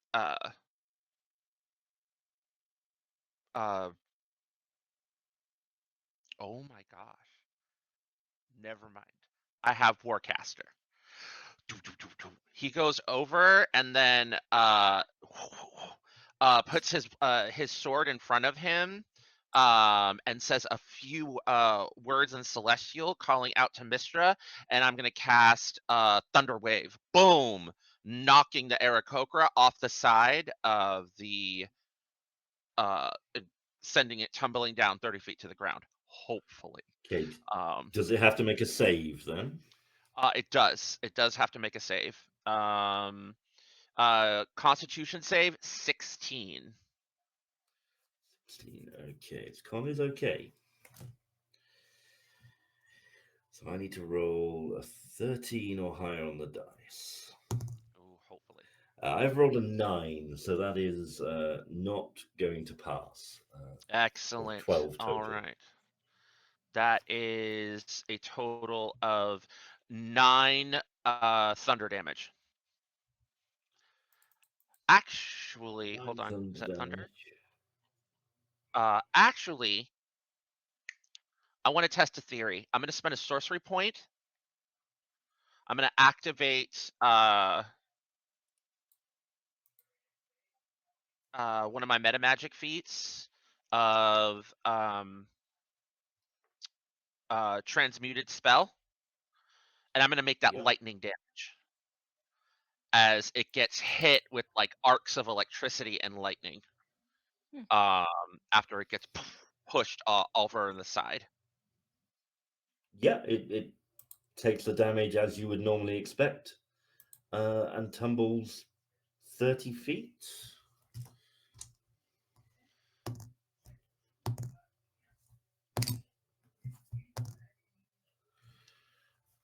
and yeah, falls to the floor. Yeah. Hold on, let me go.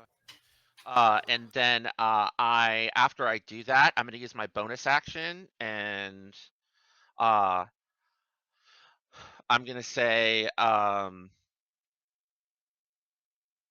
no, wait a minute, hold up, I got one even better.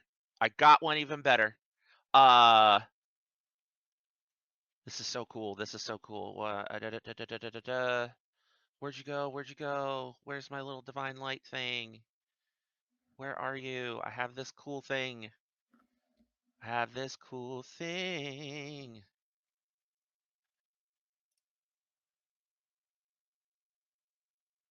All right. And Charlotte is definitely within 60 feet of me. I can definitely see them. And I'm going to go ahead and use bonus action healing light. Okay, And cool. I'm going to heal 2d6 of damage. As once I do that, you see this beautiful like white light pour out of my shield and fall on Charlotte as you heal 5 hit points. Ooh, thank you. It's not much, 5. but it's Okay, so there's definitely 5 hit points back. More than one, and the Yeah. last one's the one that counts. Yeah. And then just sort of like whatever like wounds that you took are just all starting to kind of smooth over and close. And that is that's my action. Okay. Cool. Charlotte, you're up. So right now we have a Aarakocra that is stunned for 10 turns, and then one that has been downed. It is on the ground, 30 feet below you. You can't tell whether it's still active or not from up here, I would say. But at the moment, it is on the Okay. ground. And does it look like, did it get damaged from falling? Did it look really messed up? Oh, it definitely took damage from falling. There is visible damage to this thing. Yeah. Okay. So let's see. So all this stuff just happened. She got shocked. She did not like it, and she got healed. And now it's her moment to take an action. And there's 2 different targets that 2 different paths she can take. I don't think she would have had the presence of mind to follow the Aarakocra off and down visually. I think she just would have still been like, ah, and been looking at the one that has. She saw Sasha deactivate it, and she could see it's not damaged, but it's just deactivated. So I think, Yep. and it took normal damage from lightning. It did. So for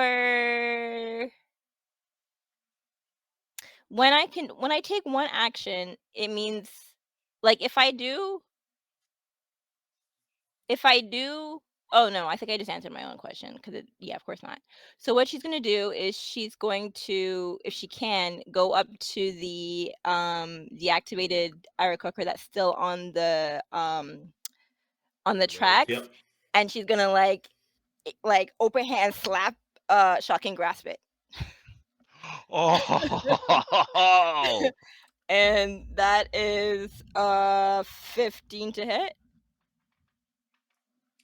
Yeah, you would have advantage, I think, against a stunned creature anyway. So Sick. have a Yeah, so go ahead and roll again and see if it's higher. 14. No, 21. 21 definitely hits. Much better. Okay, and then that's Roll 2d8 of that lightning damage. That is 14 damage. 14 damage. Yeah, this thing shakes as the lightning passes through your hand into its kind of metallic form, and it starts to frazzle a little bit, but still locked in its downed state. And 2 weapon fighting. So okay, that's if I can only take a bonus. I can't do the 2-weapon fighting. If I cast a spell, it's only if I use one of my light weapons, right? Then I Yeah. can use the other one. Yeah, Okay. So I that's correct. think that's it for. Can I? No, she's got 10 turns on this thing waking back up. I think she's gonna stay where she is. I think she's okay. Yeah. Cool. Yes, you got this. That was my first hit. I did a hit. This is so fun. Next up, we have a Sasha. Okay. So the one that went down, Shit.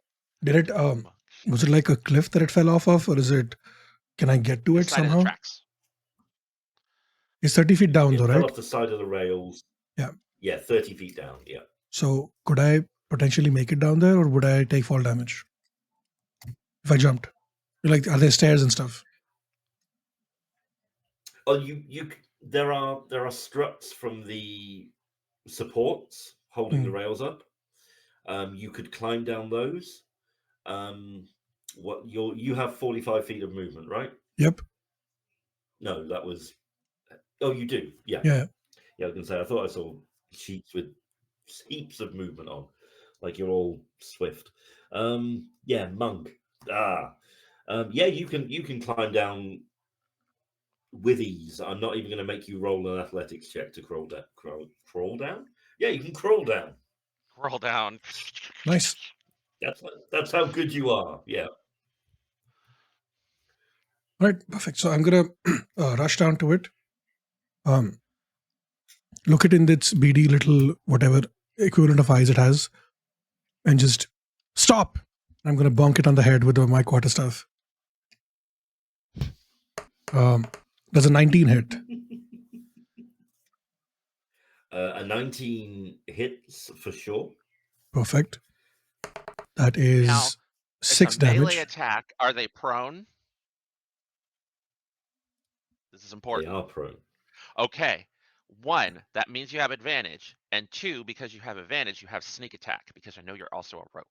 Oh, nice.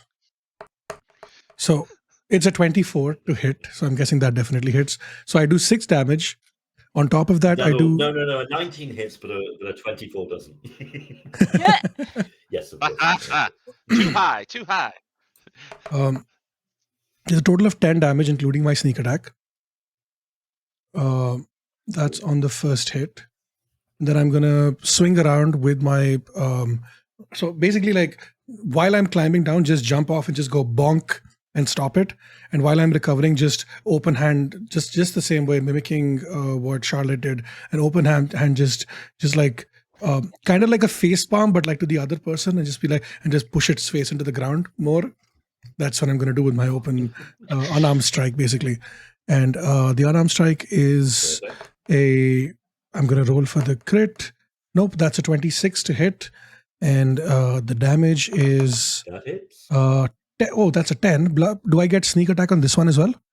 Or that's only on the first attack? Only on one attack. Okay, so Only on one that's attack, 10 yeah. on the second one as well. So that's 20 damage. So how would you like to do this? Oh, lovely.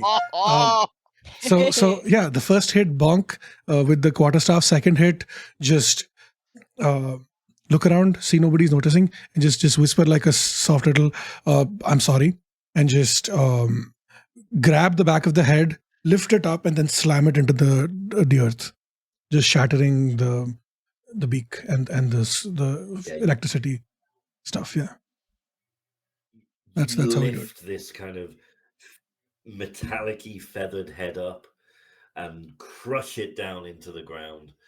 Sparks fly from its eyes, and it just kind of looks up at you, and the red eyes, and it just kind of pleadingly look at you and kind of just blink out.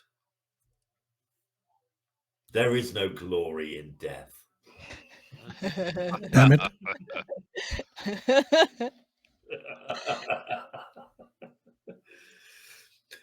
Cool. Anything else you'd like to do? Cry. I'm good. I'm done. Then I am going to say, as the other one is stunned for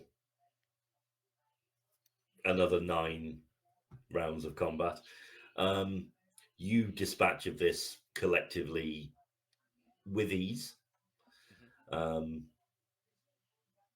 And yeah, you have dealt with your first threat in this park. That made a lot of noise. Charlotte, what did you see? Could you lead us to what you saw? Because we need to move from this place now before reinforcements arrive. Also, drink any potions you want to drink. I think that's Yeah. a good idea. I'll just heal Charlotte. Like I'll do like a healing word on her. Aw. I'll do like an upcast, like 3rd level. Amari may be Yes, burn silent the those whole spell slots. time. Burn but- those spell slots. I'm gonna go ahead and That's fine. I'll be pull my fine. potion out and drink it. Amari is silent the whole time, but if needed, she's mostly silent because she's trying to assess if everyone is okay and in one piece. But she has again that scowling face of being like, I don't want to be here sort of face. But she's taking everyone in, kind of like, kind of battered. It's fine. Alive, alive, alive. Good.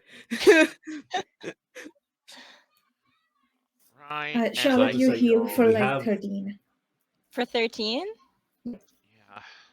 Perfect. Thank you, Charlotte. Steve, 12 from my Sorry. potion.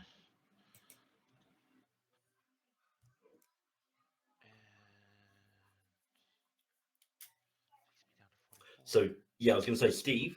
So we have.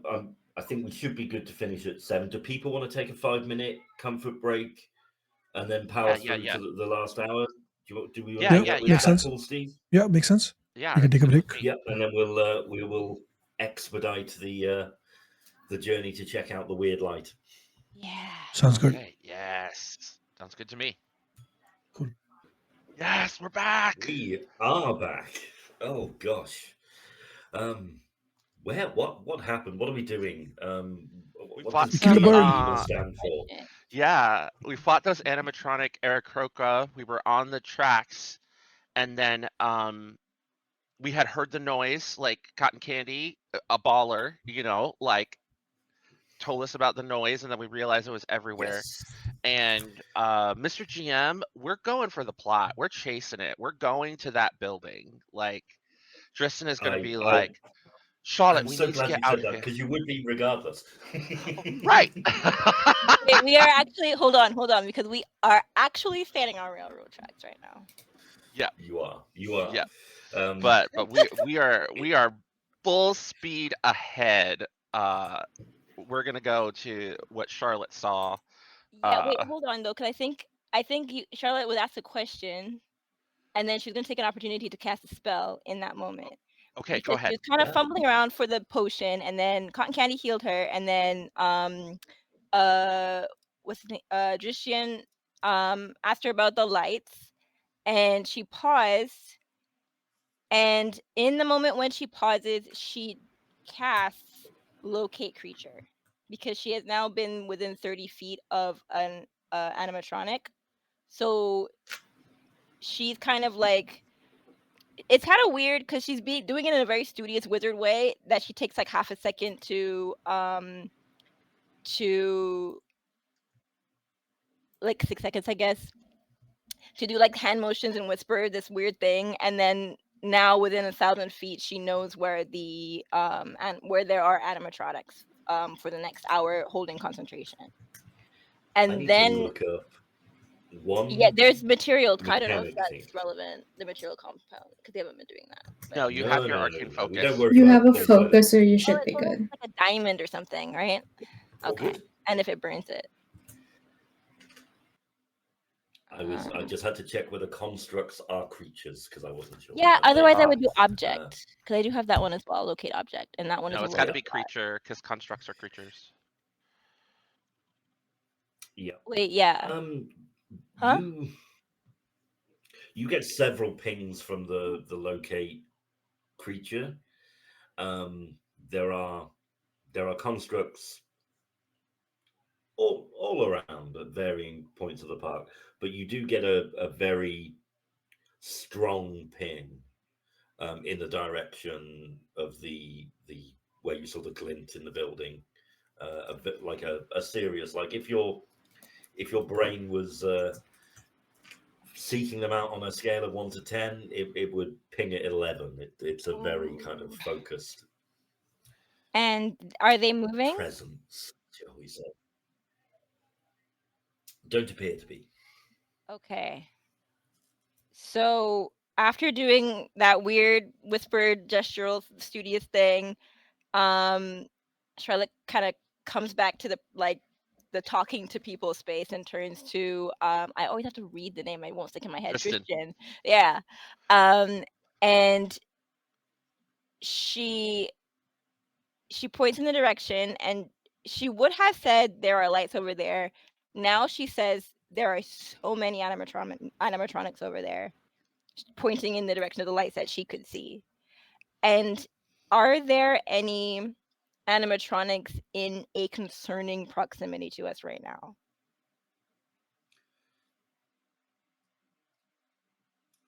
That's a good question. There weren't, and then you asked the question, so I had to check. Oh God.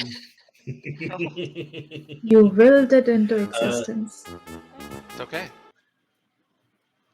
No, there are there are pings in relative areas, but you think you could navigate a path kind of with skirting a few buildings and such to this place without really coming anywhere near into contact where the pings are hitting off. So yeah, you Okay. could legitimately. Do you believe?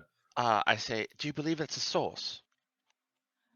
Of course, you wouldn't have pointed it out if you didn't believe it was a Yeah, source. I think if that's something that they want to move towards, then it's whatever they want to move towards is there, because there's so many of them. And I think Guide us the safest way. she communicates. She tries to give a rough idea of where she's detecting these creatures around us, but without a reliable map. There's no like overhead concept. She's just kind of guessing, and honestly, I'm gonna be so bad here. I think without a knowledge of the space, it is possible that a path may switch back to bad things, because in a street she's thinking crows flies. She's not if she says she can go this way and avoid this, and then it goes like that, right? So Okay. she's unsure. And she's also considering, she wants to let everybody know that they're standing still, and she thinks that we entered in, and we got into trouble because we made noise. That's what her theory is, but I feel like we already know that. And oh yeah, that's a reaction, so I don't even have to talk about that. Yeah, so she's got, that feeling when you drink when you throw back an energy drink and your bones is shaking. That's how, like, she's kind of has her like palms pressed into her knees. Maybe don't Feel throw so back good. an energy drink if you're at the point where your bones are shaking. Oh, I know, I stopped doing that, but she hasn't. And that's how she feels, because she got electrocuted, and she's not happy about it. I'm gonna use her guiding us, and I'm gonna ping a use of divine sense in case these animatronics are animated by some either celestial, infernal, or fey force, and my eyes of the rune keeper to feel like the residual magic to navigate us as safely as possible between the two of us, because I feel like my wizard friend is a little this, and I'm being a good priest of the god of magic, and aiding her in trying to get us safely to the danger, for lack of a better term, to the source. Yeah, she's going I through will it. say then, Charlotte, make me a survival check at advantage. Ooh, okay. So twice. Take the higher.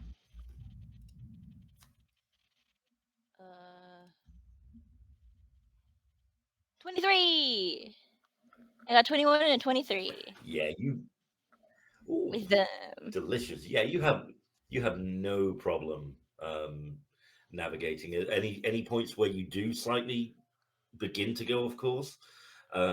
Dristan is able to kind of go, oh no, there's a presence over there. Let's go back this way, and it just steers you kind of on the right path. You skirt around a few stalls.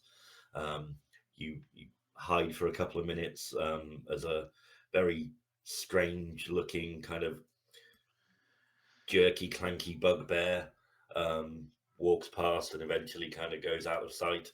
And yeah, you kind of head towards the lake, and the lake's quite big, so like you're able to, even if you kind of lose track of it with buildings, you peek around the corner, you see it again.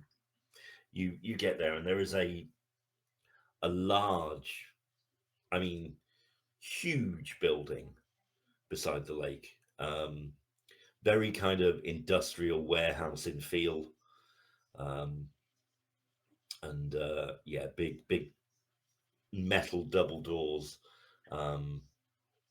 slit that kind of slide, but they're very firmly shut to at the moment. Rust starting to creep up, ivy growing over the building itself.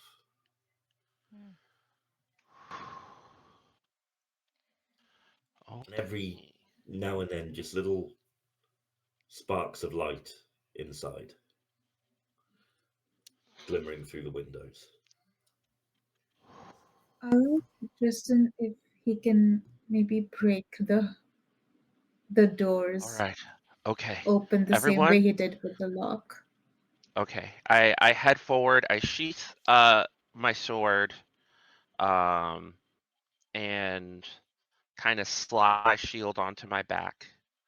Very carefully head up and go. All right, everyone, be ready. Everyone have their weapons at ready. Let's go.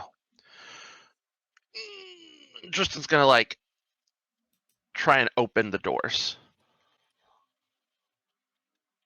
You brace yourself for the test of strength and fortitude that's ahead of you, and you clasp these handles, and you strain and build up this power, and you fling these doors that are on rails wide open, slamming against the sides with a big boom. They were unlocked, and they have just almost fallen off their rails as you slide them open. Doors aren't always the enemy, guys. Right? No, of course. Why are doors so hard in D&D? You know, I think there's a moment of like panic because the noise is so much, but I have 2 levels of Bard. As the doors come off their hinges, I think Tristan just strikes a pose, like, and that is how you make an entrance. Come on. Somewhere a camera goes off, and they're going to charge you like $30 to get a picture of it later. Yes, and it'll be worth every penny. And then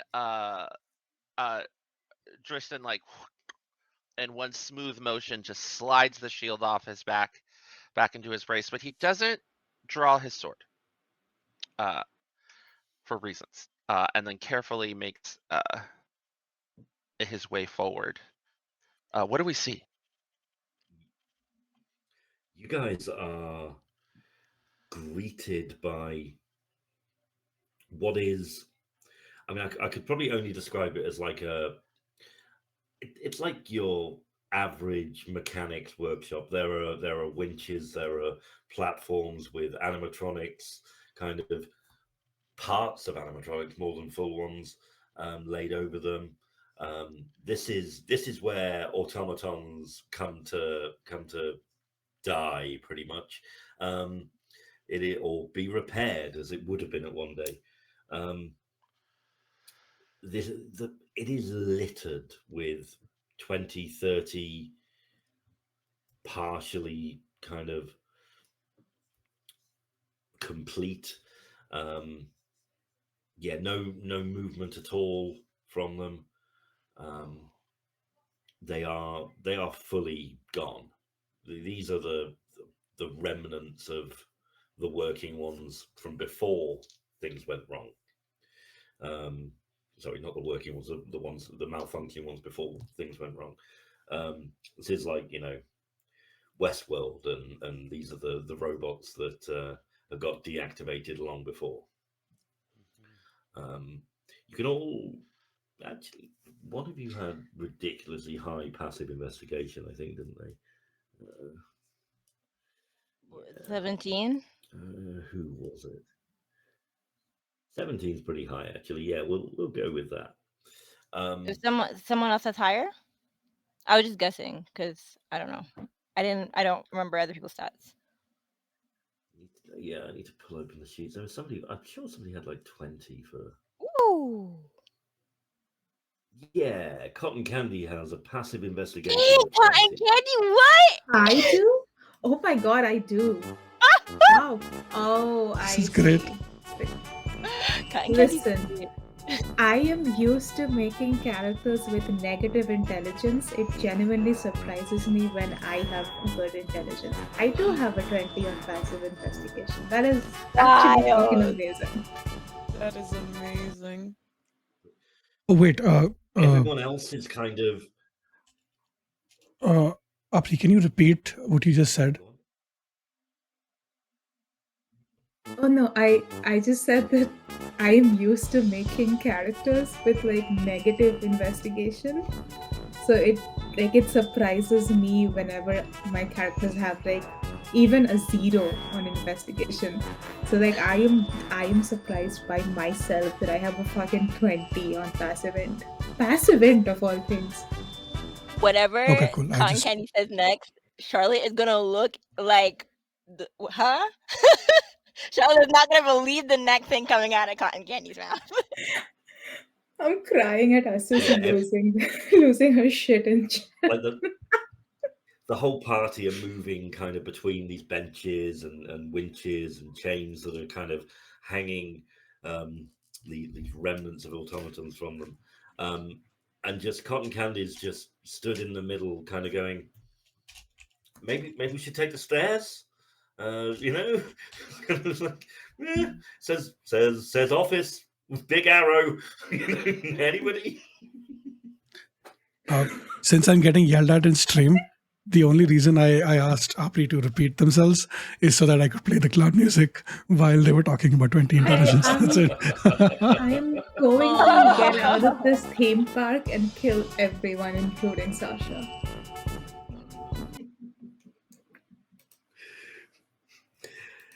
I hope you at least clipped it, Steve.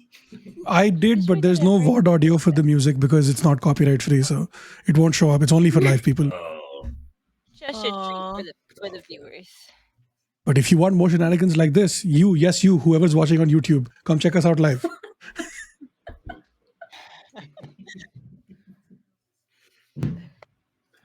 As Steve's employee, I'm forced to say that's true.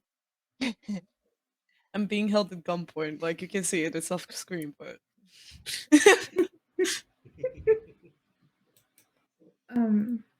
I guess we're taking the stairs. Yep, these stairs kind of descended down into a subterranean level. There's a door at the bottom of these stairs that says kind of keep out, says management only. You should be working. A few posters on the walls near it with like stupid phrases like, use all of the buffalo and, make better decisions tomorrow, and all like corporate-y kind of. The buffalo one took me a second to understand. Thought it was literal. Do we see any signs of the light source? You can see a distinct glow coming under the door. You probably ascertain, because you're all smart people, that the glimpses from the outside were when that light catches bits of the animatronics above and was reflecting kind of back and forth. Okay. disco ball kind of thing. If disco balls were weird and green and kind of, yeah. Charlotte is Occasional so bits of far it. behind everybody else right now. I say we poke it. Yeah, make me a perception check. I was going to ask if I could lick it. Oh, The door. Oh, no. We open the door at least, but then when we get to the light, I kind of want to lick the power source. I feel like Amari is going to grab cotton candy by the back of, like, the scruff, like the back. It's like, no. I feel Can't like lick it. this is something that we've seen them do before, right? So I feel like we would be used to it by now. Yeah, most likely. So I feel like Amari is just going to Yeah, hold on, like, probably. no, I have and a not question. say anything else. I was not prepared for whether a character could lick what was behind the door. I will be better prepared next time. Tristan, Anyways. you hear. No, after this, yeah. I didn't. Yeah, sorry. Yeah, I was going to say you hear that sound of metal on metal again, straining, and occasional it's definitely not a language, but you can also kind of hear like bugger, drat.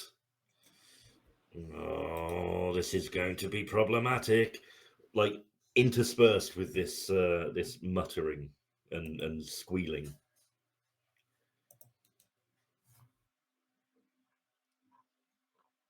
Okay. No, this is language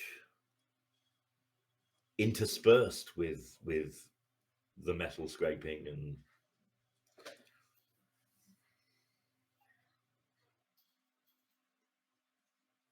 Should we just, like, I don't know, kick the door in, go in? Well, this Did is where did our I wizard want to friend ask have a a question. question? Can I cast Arcane Eye in a room that I cannot see into? And if I can't, is there a 1-inch gap that I could pass an Arcane Eye into, like under the door or something? Okay, let me just do a quick look at the spell. It says within range of like what 30 feet, but it didn't. It says it can't pass a barrier. So can I like bloop it into the space where there's no barrier? And then once it's there, I can't move it out past the barrier, or what? I don't know. A solid barrier blocks the eye's movement, but the eye can pass through an opening as small as 1 inch in diameter. Target a point within range, so you could part. Yeah, you could. I think like there's a gap at the bottom of the door where the light's been coming through. Okay. So I Yes. would say you could bring the eye into existence and then send it under the door 30 feet. Oh, so it does. Okay, yeah. So yeah, that's what she does. She casts Arcane Eye and she just kind of swings it under the door to take a look. She's got like a little invisible eyeball drone in there looking around and seeing what's happening. Okay. It has dark vision. Yeah. Normal vision, dark vision up to 30 feet. It's Sorry, spy. just not a spell I'm familiar with, so I'm. You mentally receive visual information from the eye. Okay. So in your mind, you see how to describe what you see. There's a desk in the corner of this very large office. There's also what feels like you can't be sure through this, but it's definitely metal everywhere. But it looks like it's living metal. It kind of pulsing slightly. There's a gnome at the one end, kind of animatronic, stood kind of like this, with hooks in its arms, and just kind of dangling, and there's a human running in and out of your vision, scurrying around, throwing papers all over, like looking very distracted. Okay, so then that's probably I'll close my notes. Ratchet and Clank or whoever those two were. Rusty and Walter. So I think I do that. I think I kind of whisper to everybody that, like, hey, I think I see a human. I see a human running around. I see a gnome kind of hunched over. You said he's not moving around. It looks like kind of suspended from chains against the back wall. You would probably assume it was animatronic from the way it was kind of just dangling. Okay, so I'm not sure if that's even. I think she's suspicious that something happened to one of those two, and they were doing wild stuff to replace their body. And she doesn't care that sounds crazy because she's scared and she wants to go home. So her mind is just making up stuff, and she doesn't care if it's true or not. She says what she thinks, and she goes like this, and she just kind of like puts her forehead on an adjacent wall, and takes a really big deep breath after telling the party what she has seen. Great. Should we just knock then? The sooner we get this over with, the sooner you get to go home. Before you can knock, the door swings open. Oh, okay. It's rude to spy on people. We were about to knock.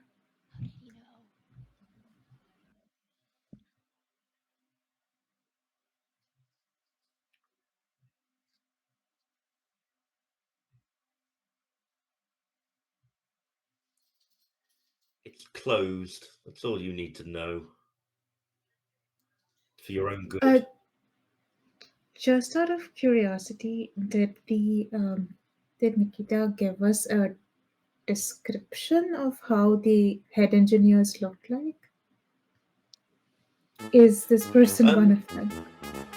You would. It's a famous theme park. You would instantly recognize this as Walton Coggins, the mage half of the partnership. And if you look at the figure on the back wall, suspended by chains, I mean, it does look kind of animatronic, but it does kind of look like rusty gears.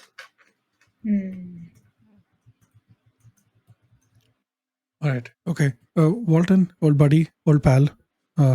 Hi. Firstly, hello. I'm. Look at me. I'm one of the.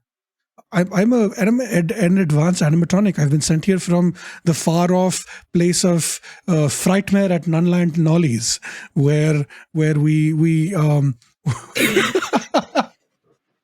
where they are very impressed by your work, and they sent me to help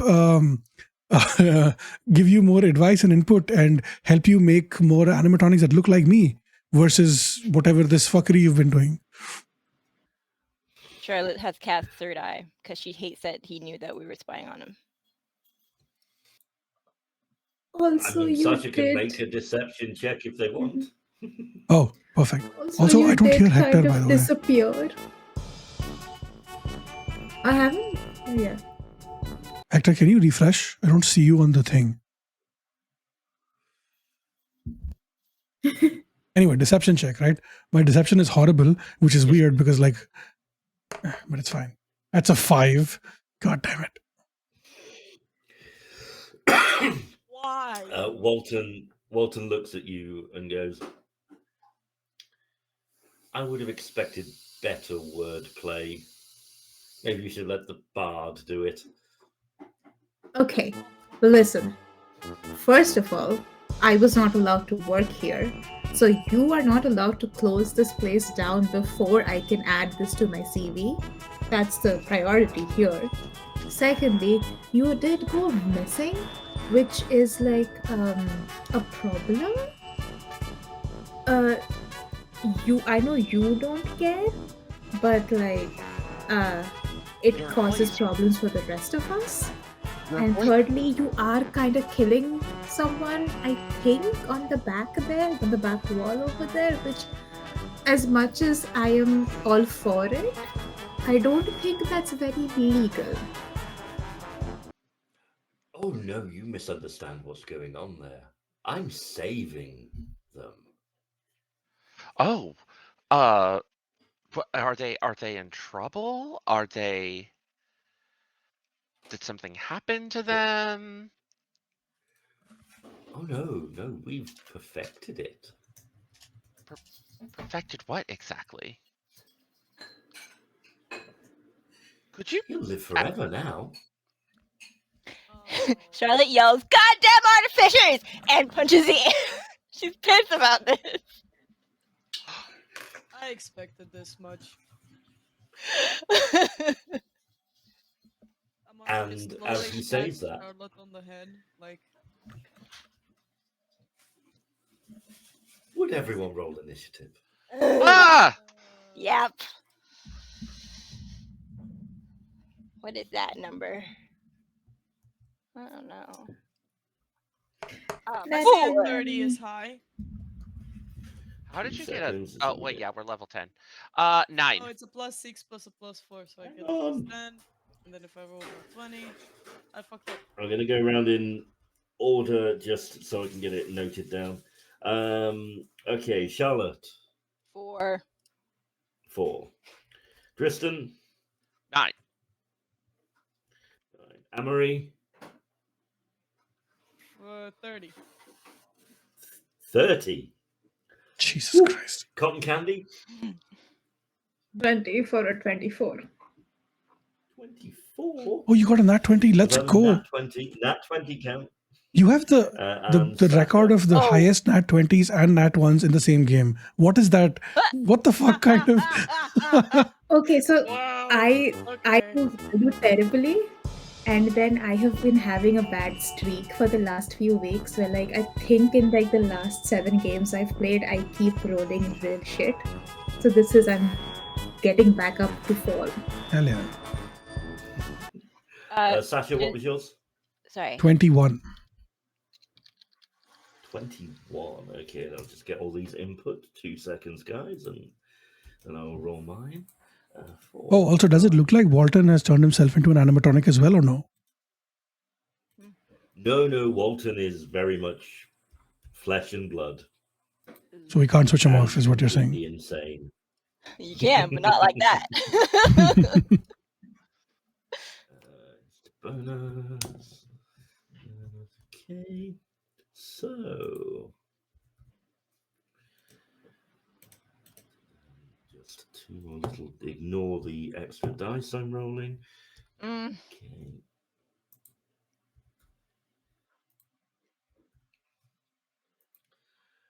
Okay, first up in initiative with 30.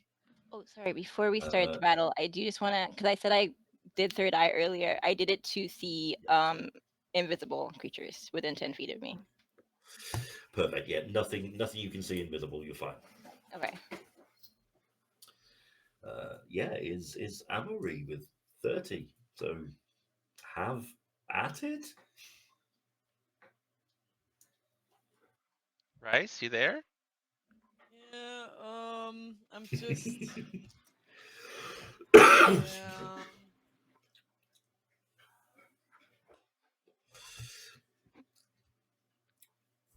Give you a quick layout. So room vast. I mean, you're looking kind of 60 feet across by about 80 feet long, the room. Walton is near his desk, which is about 50 feet the other end. You're in the door entrance, and the far wall, about 70 feet, is where the suspended X gnome is. Ooh. So I All will sorts of do junk this. littered around. I walk 30 feet to the man. I cast Hex on him. Where's my Hex? There it is. Do I need to do anything else?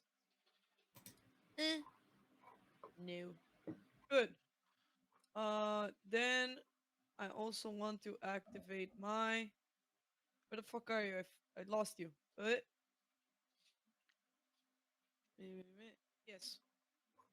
I use a channel divinity in order to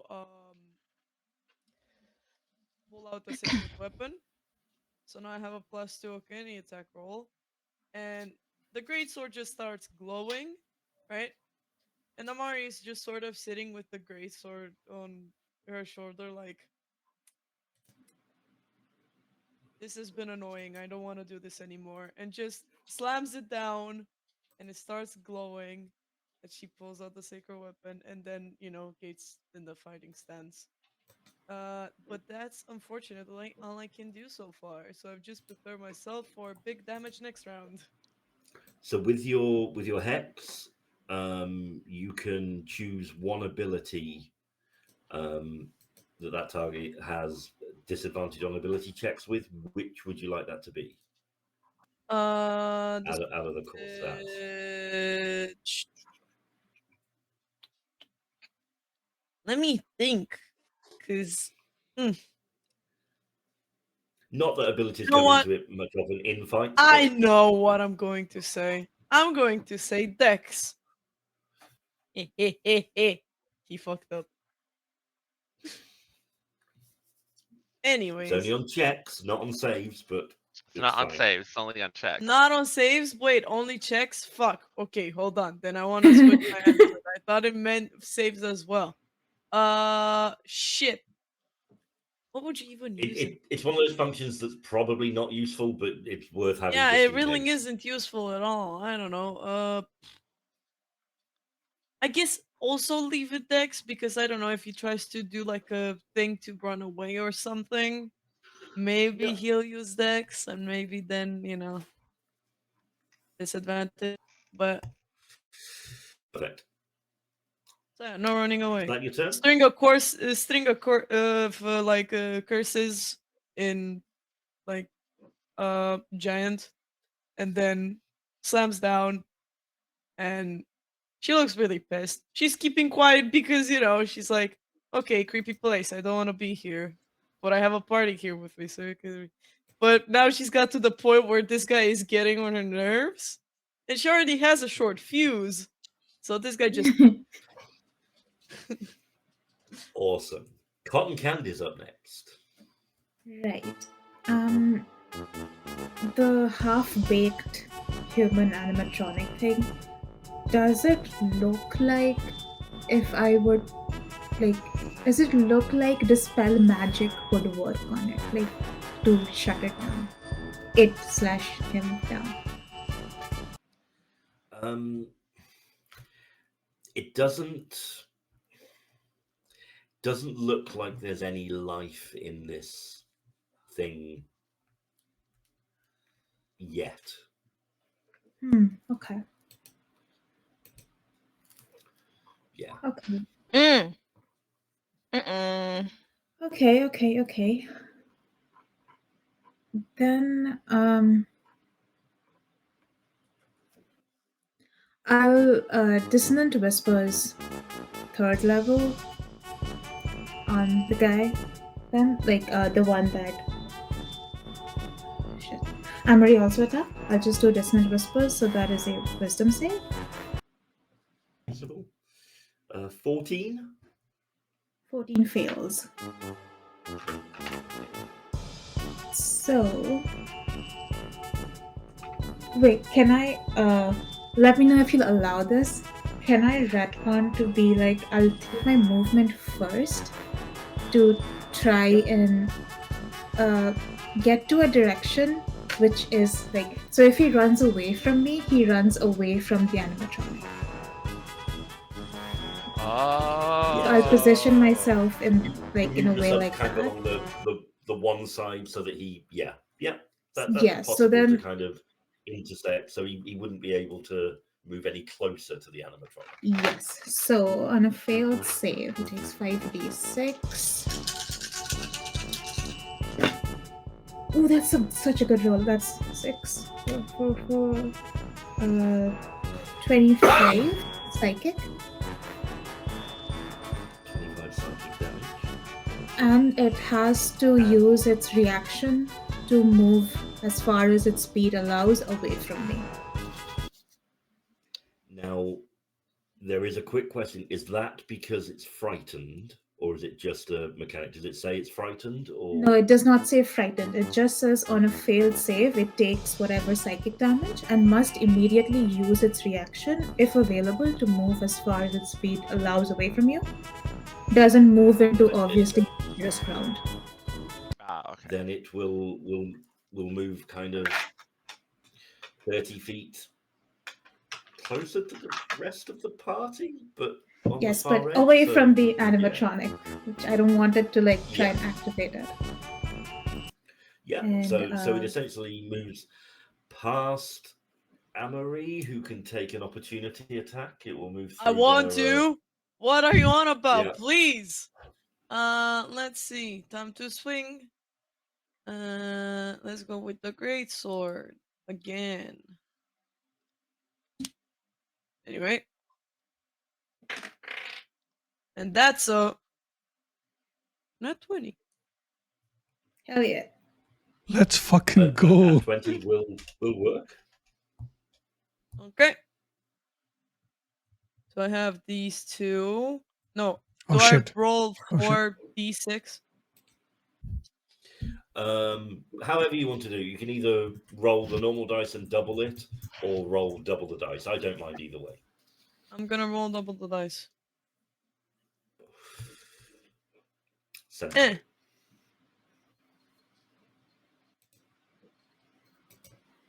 3 6s and a 3. And that is also with because I have the wait. How much do I get bonus on the X? I get another 1d6. 6 necrotic. 6. So 27 total. Yeah. What the fuck, dude? That's in a reaction. Wait, what? What's going on? I hit once, 26 damage. Let's Holy go. shit. Yeah, but listen, usually it's half of that. So Do any of us get opportunity attacks? No, just Apri, because they'd moved Oh, okay, cool. Into the that ring. much closer.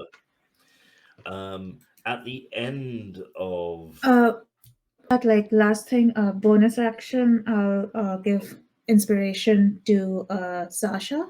That's a D10. Holy D10 shit. inspiration to Sasha. Perfect. Yep. So yeah, at the end of Cotton Candy's turn,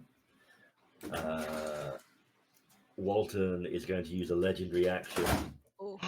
No, Oh. no. The records show Charlotte has going not to yet use- entered the room. And neither Punching the air had outside. Driskin. They're going to use their whack-a-mole legendary action. What? And they're going to cause an animatronic hammer to descend from the ceiling near Cotton Candy. Can I ask, is this a spell?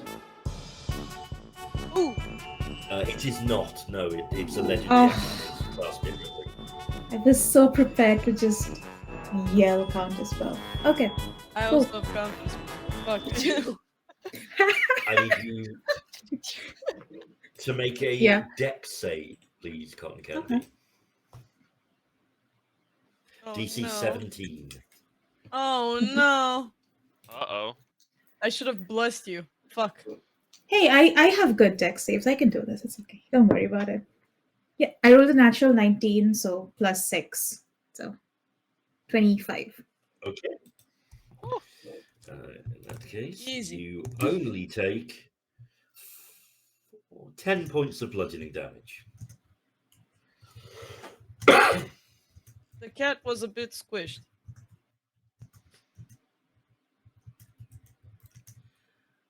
And next up is Sasha. Okay, how far do you think? How would you say this guy is from me? Like 30 feet now. Oh, okay, perfect. So I'm gonna run at him, just full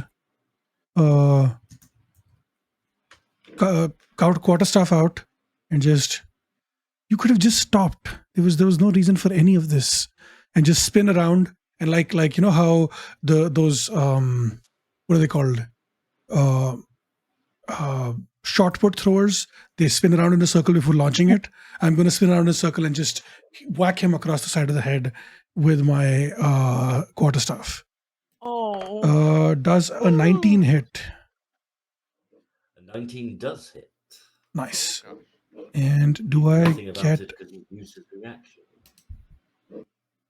But I don't get sneak attack on it because I'm coming at him at his face, right? So that is. Yeah, there's nobody within 5 feet of him, so yeah. Yeah, that's an 11. No ally. That's an 11 for the quarterstaff. Damage. And then I'm going to use a key point to do flurry of blows. Yes. Two unarmed strikes back to back. That's a 23, and then that's a 13, 21. Nice. They both hit. Both And hit. and Both hit. that's 10 plus another 12.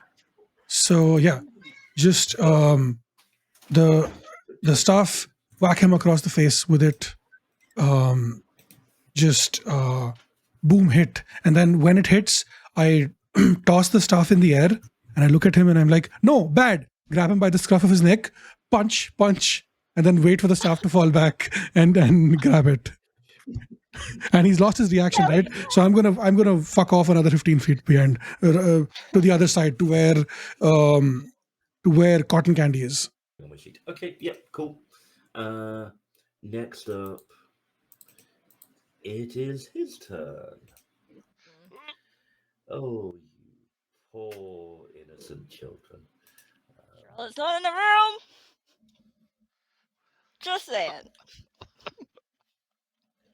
The wizard and the mage are not in the room. Ew. We are not. Walton is going to kind of shift a little bit, and as he does so, kind of two blobs come out of the side of his neck and drop onto the floor. Ooh. And they Okay. kind of skitter up and form into these metallic looking. I mean, they're like little metallic dogs. That doesn't make Oh. it better. Does not make it better. And one is going to skitter towards Sasha, and one is going to skitter towards Apri. And they will both try and make a bite attack. Sorry, I just want to add before I forget. When I hit Walton, he got an extra 6 damage because I have a charge attack ability. So, and I was running at him for more than 10 feet. So that's an extra 6 damage. Yeah. Yep, no problem. I will throw that on now. Okay, so does a 19 hit Apri?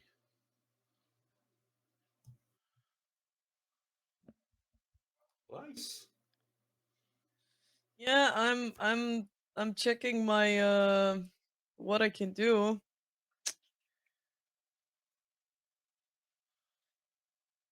I could just fireball, but like that's not. It's not. No, It's not your you- turn though. He's hit. You're being Yeah, I attacked. know, Does a but 19 hit? yeah, Fireball I isn't a wish I reaction. had a. Can I just reaction again? I'm trying to see if I have a reaction. You have used your reaction. Should Oh we yeah, opportunity true, attack. because he hit me. The opportunity attack, He. yeah. Yeah, Yeah, you I use your forgot reaction about for the attack of opportunity. I forgot about that. It's okay. And you said I he was hit thinking with the 19? Yeah. Yeah, I'm fucked. Okay. Okay. That's some good rolls, I'm afraid. That is 20 points of piercing damage. Woo! Wait, let me check something real quick.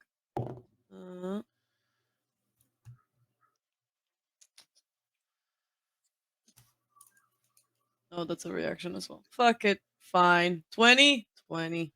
Yeah. And Steve does a 17 hit Sasha. Yep.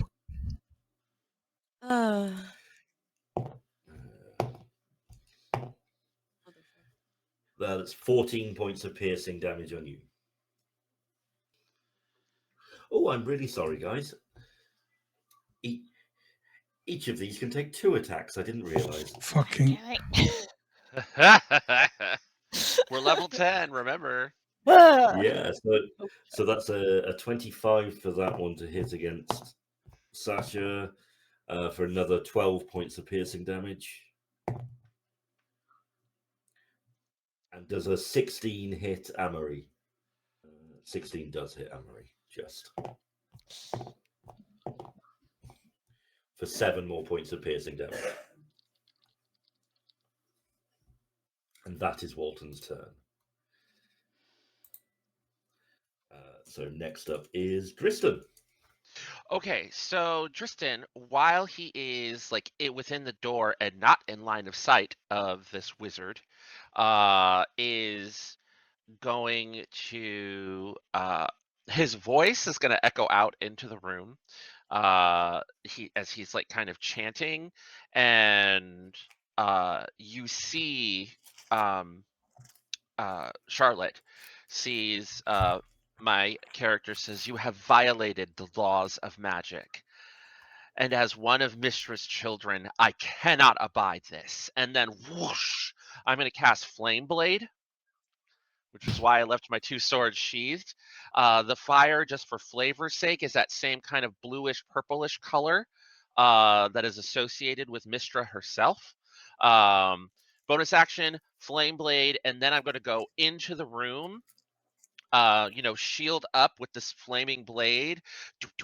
I'm going to move 30 feet and come down with the weapon on him. Okay. Roll to attack. Actions. Does a 21 hit? It does. But Walton's going to use his reaction to cast Silvery Barbs. Ooh, so I have to roll again? Roll again and use the lower roll. Wait, Yeah. just because I can I counterspell that? I was just thinking that. You can Do you have reaction to certainly do it? try. It's only a first Yeah, level I spell. didn't take a reaction. I'll counterspell Yeah. the Silvery Barbs. Fuck And it. just hush it. Yeah, I mean it's a Oh. it's a first level spell, so I think it Yeah, I'm just works. gonna point and be like, you don't give me a job, you don't get to take away him hurting you for not giving me a job. And I cut off the Silvery Barbs. All right, boom. I slam down. I'm gonna spend a and then I'm gonna divine smite, Cool. and I'm gonna spend So yes, a. it's yeah. So 21 does hit. It gets counterspelled. I am spending my 4th level spell slot to boom, Nice. and it hit him for an additional 48 damage. And I'm assuming he is not I think undead. everybody was just go 48 damage, but no. No, 4d8. So that's 7. Yeah. 7 fire plus an additional 28 radiant for a total of 28, 29, 35. 30, Yeah, for a total of 35 damage. And you could see, like, as the sword comes down, it gets longer and bigger, almost to the size of a greatsword, and arcs and slams down on him, going from purple to white.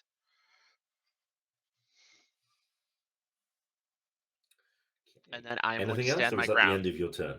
That is the end of my turn. That's my bonus action, my divine smite, my action, and I'm going to stand my ground right there in front of his face. At the end of your turn, won't we use a legendary action to gear up, and he will kind of extend his arms and draw in bits of animatronics that are lay around, come flying into him, and give him an AC buff.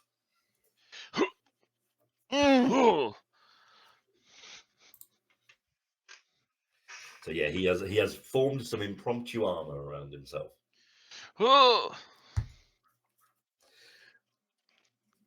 Charlotte, staying out of the room, chilling. No. Charlotte sees a whole bunch of weird stuff happening in there, and then she sees Drishtan run in with like lawful good energy cranked to 11 and does all this cool stuff. And she has been mad for like the last while because clearly she has history with artificers. She's been punching the air and yelling, and before we even rolled initiative, after Drishtan runs in there, she comes in behind him with her own kind of good energy, but it's chaotic good energy. She's lost even her scholarly wizard vibes, her sage vibes, and she comes in, her somatic component is 2 middle fingers in the air. She screams, "Fuck artificers!" and hits this guy with Phantasmal Killer. He has to roll wisdom, I think, and beat a 15. Ooh. Oh. Yeah. Wisdom save. Fuck. Okay. It's fifth level.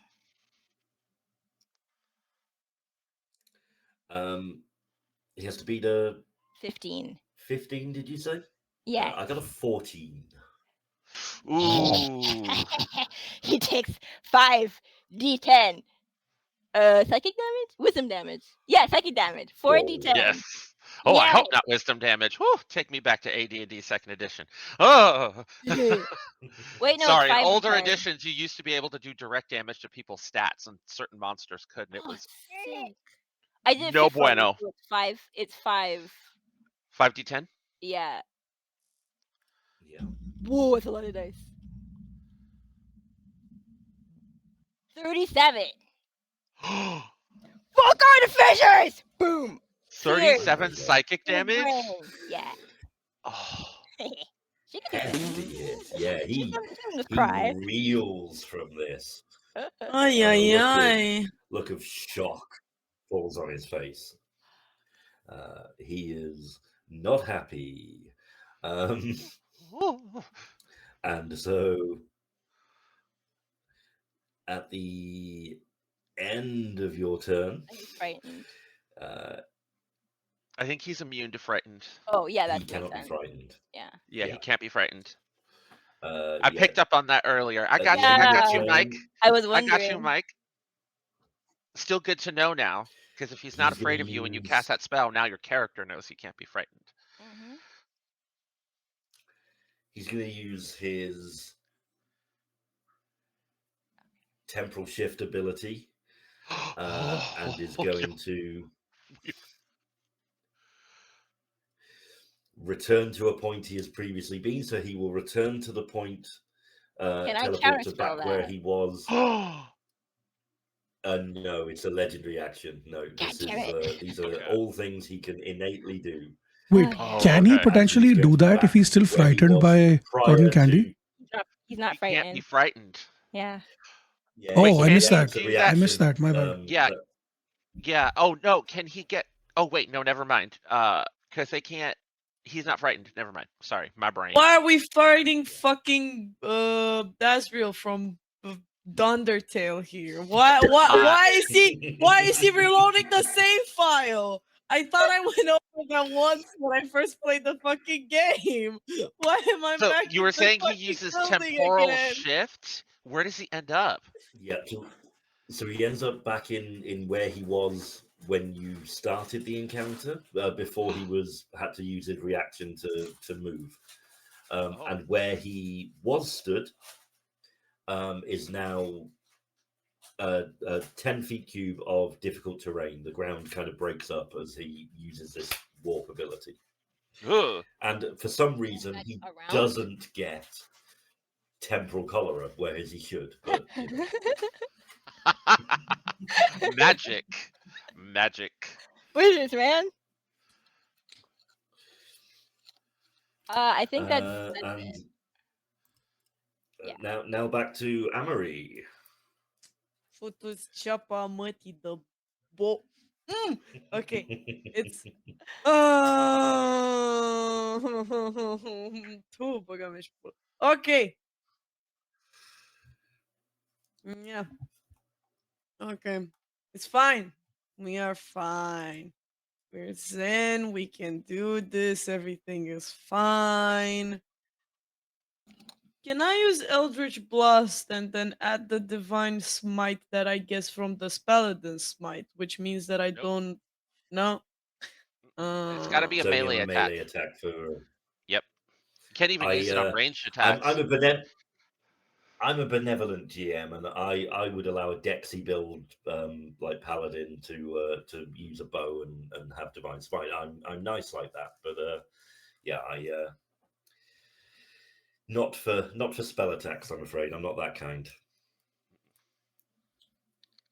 Yeah, it seems so. Aw. Okay, it's fine. I want to do big damage so I can get rid of this bitch. Honestly. What the fuck does he think he is? Close the gap. You can literally run up and hit him in the face. It's fine. Yeah, that's probably what I'm going to do. And Also, I just think be careful because you might take opportunity attacks from those two animatronic Sneaky Hector. dogs. Yeah, how far can I just go in between them without getting hit, or are they that close to me? The one animatronic dog is in your melee range, so you would have to leave that to get to Walter. Now, it might be a chance you want to take.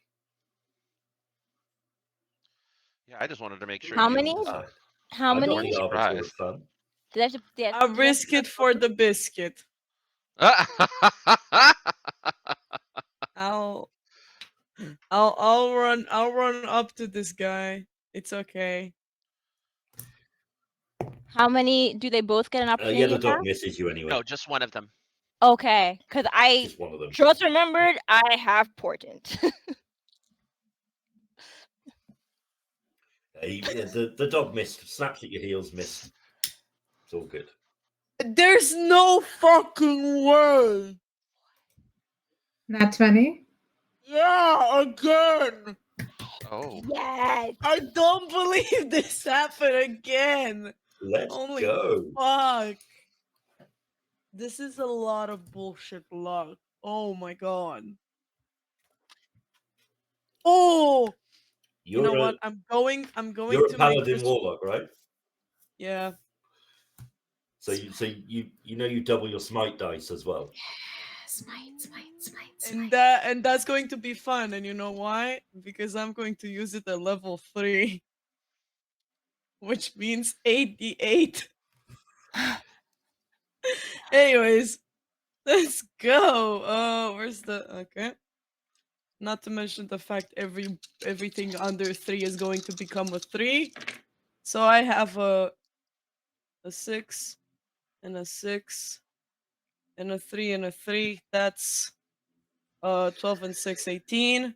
And now I don't have enough d8s to do this. So be patient with me. And you could always do them all on the dice roller on D&D Beyond, and Okay, get it all done true. all at once. Fair enough. Let's see.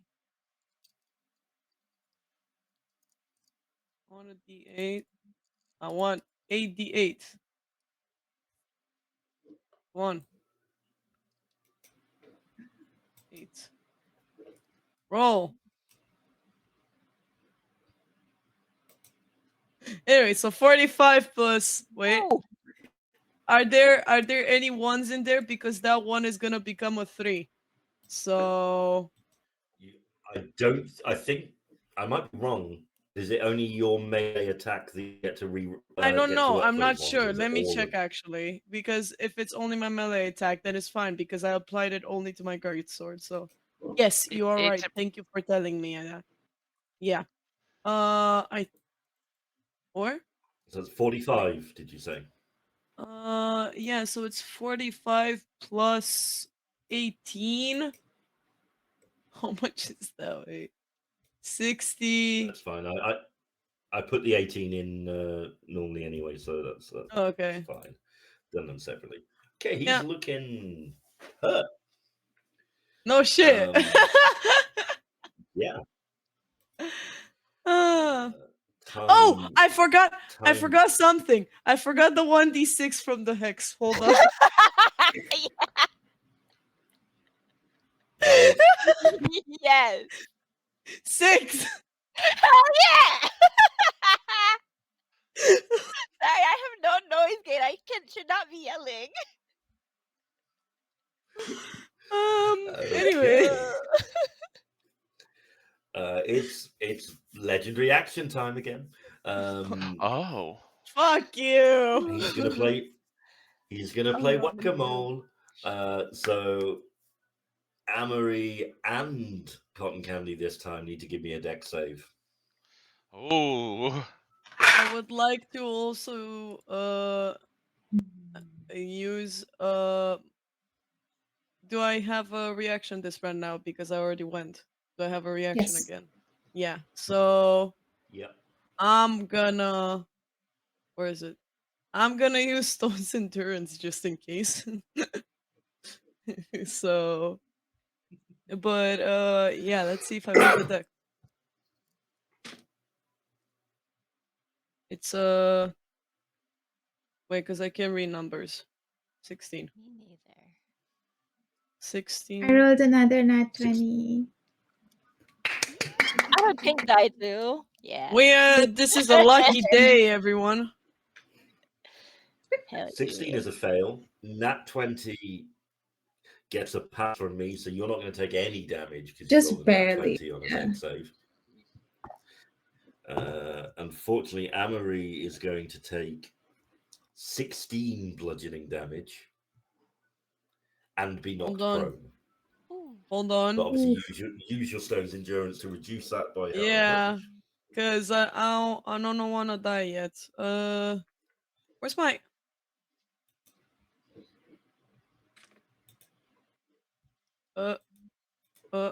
Okay. I take 3 damage. Okay. But you are knocked prone. There's nothing I can do about that, so. Nope.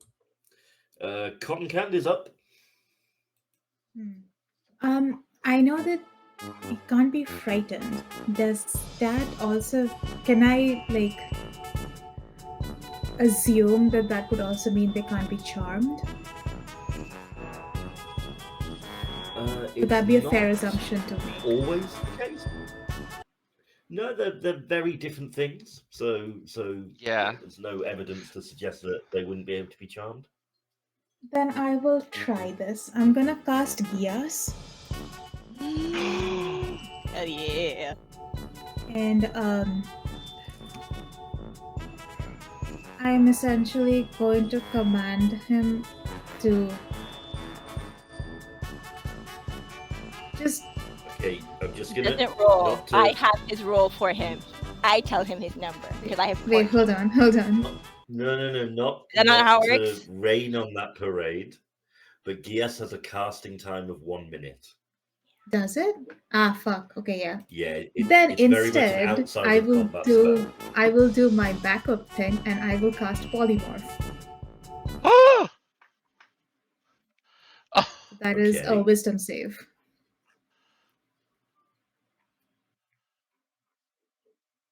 Counterspell. Counterspell the counterspell. This is my turn. I have my reaction back. Let's fucking go. Okay. What? I just need to check this. See, So you're casting Polymorph, which is a what level spell? Polymorph is 4th level. 4th. Yeah, he would know that. So he would have upcast Polymorph, would have cast Counterspell at 4th level. So it means there's going to be a check for you to counterspell his counterspell. I can counterspell at 5th level. Yeah, okay, yep, that's fine. Okay, you counterspell. Hey, Let's go. Counterspell. Oh my god. But he still has to What roll would to make you- a save. he Yeah, rolls a Might 2. save. He rolls a 2. He's a take rat. He's a rat now. Yes! I'm sorry. I'm so sorry. I'm gonna mute. No, it's cool. Oh my god. Walton is a rat. Ooh. Look him up. I pick him up. No, I, don't. Oh, I put him in my pocket. And I'm gonna tell the party, okay, we have an hour to potentially get this fucker to some sort of prison.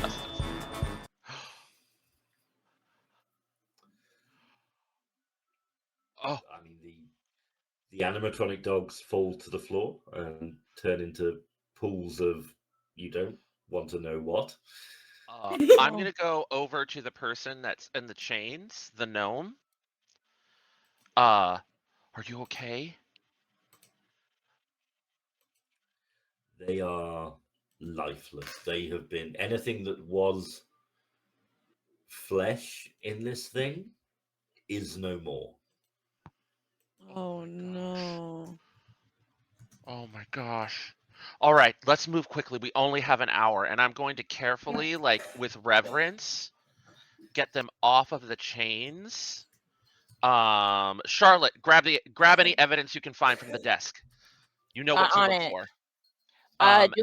Do I do an investigation check for that? I have advantage for investigation because my glasses. Yeah, give me an investigation check. Okay. Yeah. Then we can get the rat to someone who has zone of truth. 20. 20. Yeah, She you got- Charlotte got a manage to 20. scoop up. 30-20. There's a diary.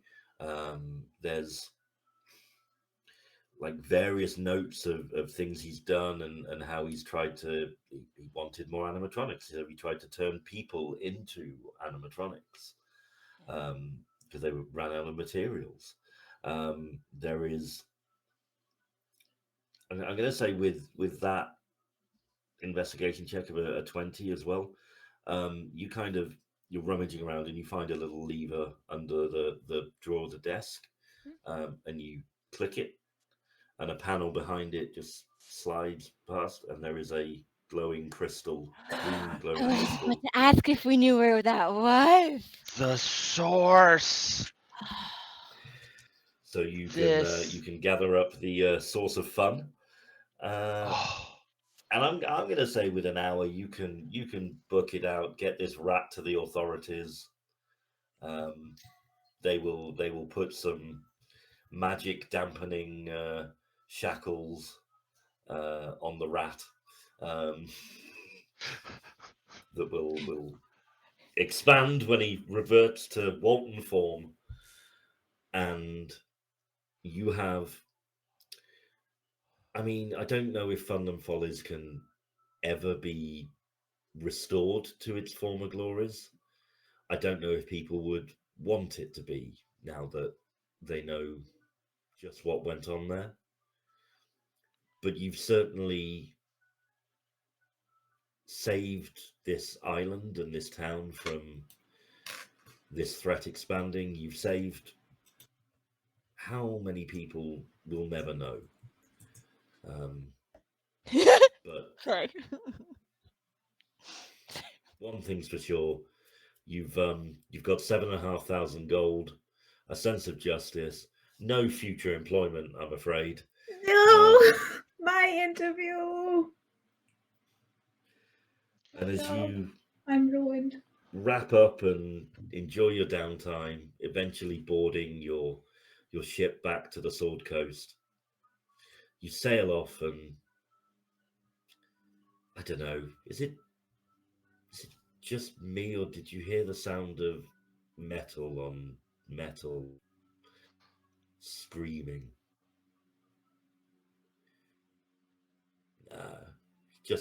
Just the wind.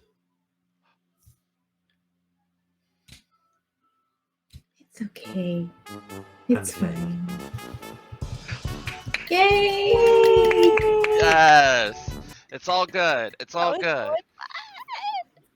We don't Yes, talk about that. It's fine. yes, it's all We good. don't. It's all good. Cotton Candy's gonna realize that they're actually a good bard because they have 10 levels in it, and You don't know how they got it. It's fine. well, Hector doesn't, but I my hope you character all had fun. definitely does after this adventure. That was incredible. That was really fun. Yes, thank you so much, Mike. I had a No, blast. thank you guys. It's been a pleasure. Oh, I got distracted by Steve saying lovely things in the chat, and yeah, like, stop it, Steve.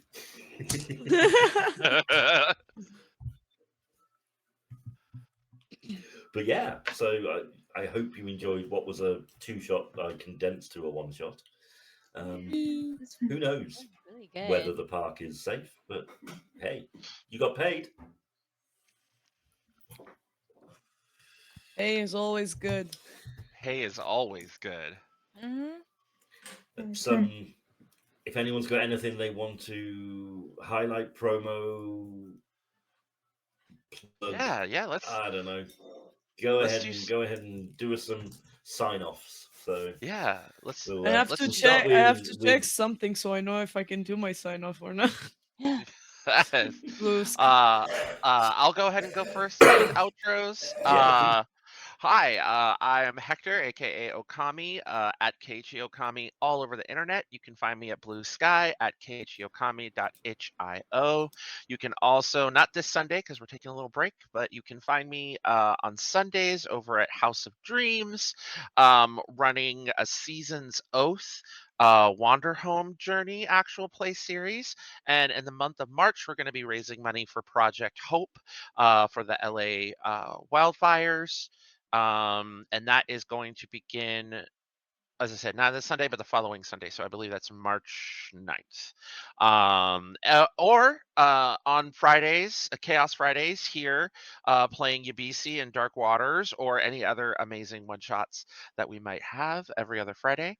And coming up soon on the podcast Follow the Leader, you can hear me for like a couple of episodes facilitating my own game, Fair Season, second edition, about a bunch of middle-aged reenactors encountering strange supernatural phenomenon during the camping trips. So keep an eye out where all podcasts are found. It should be later in the month. Thank you, Hector.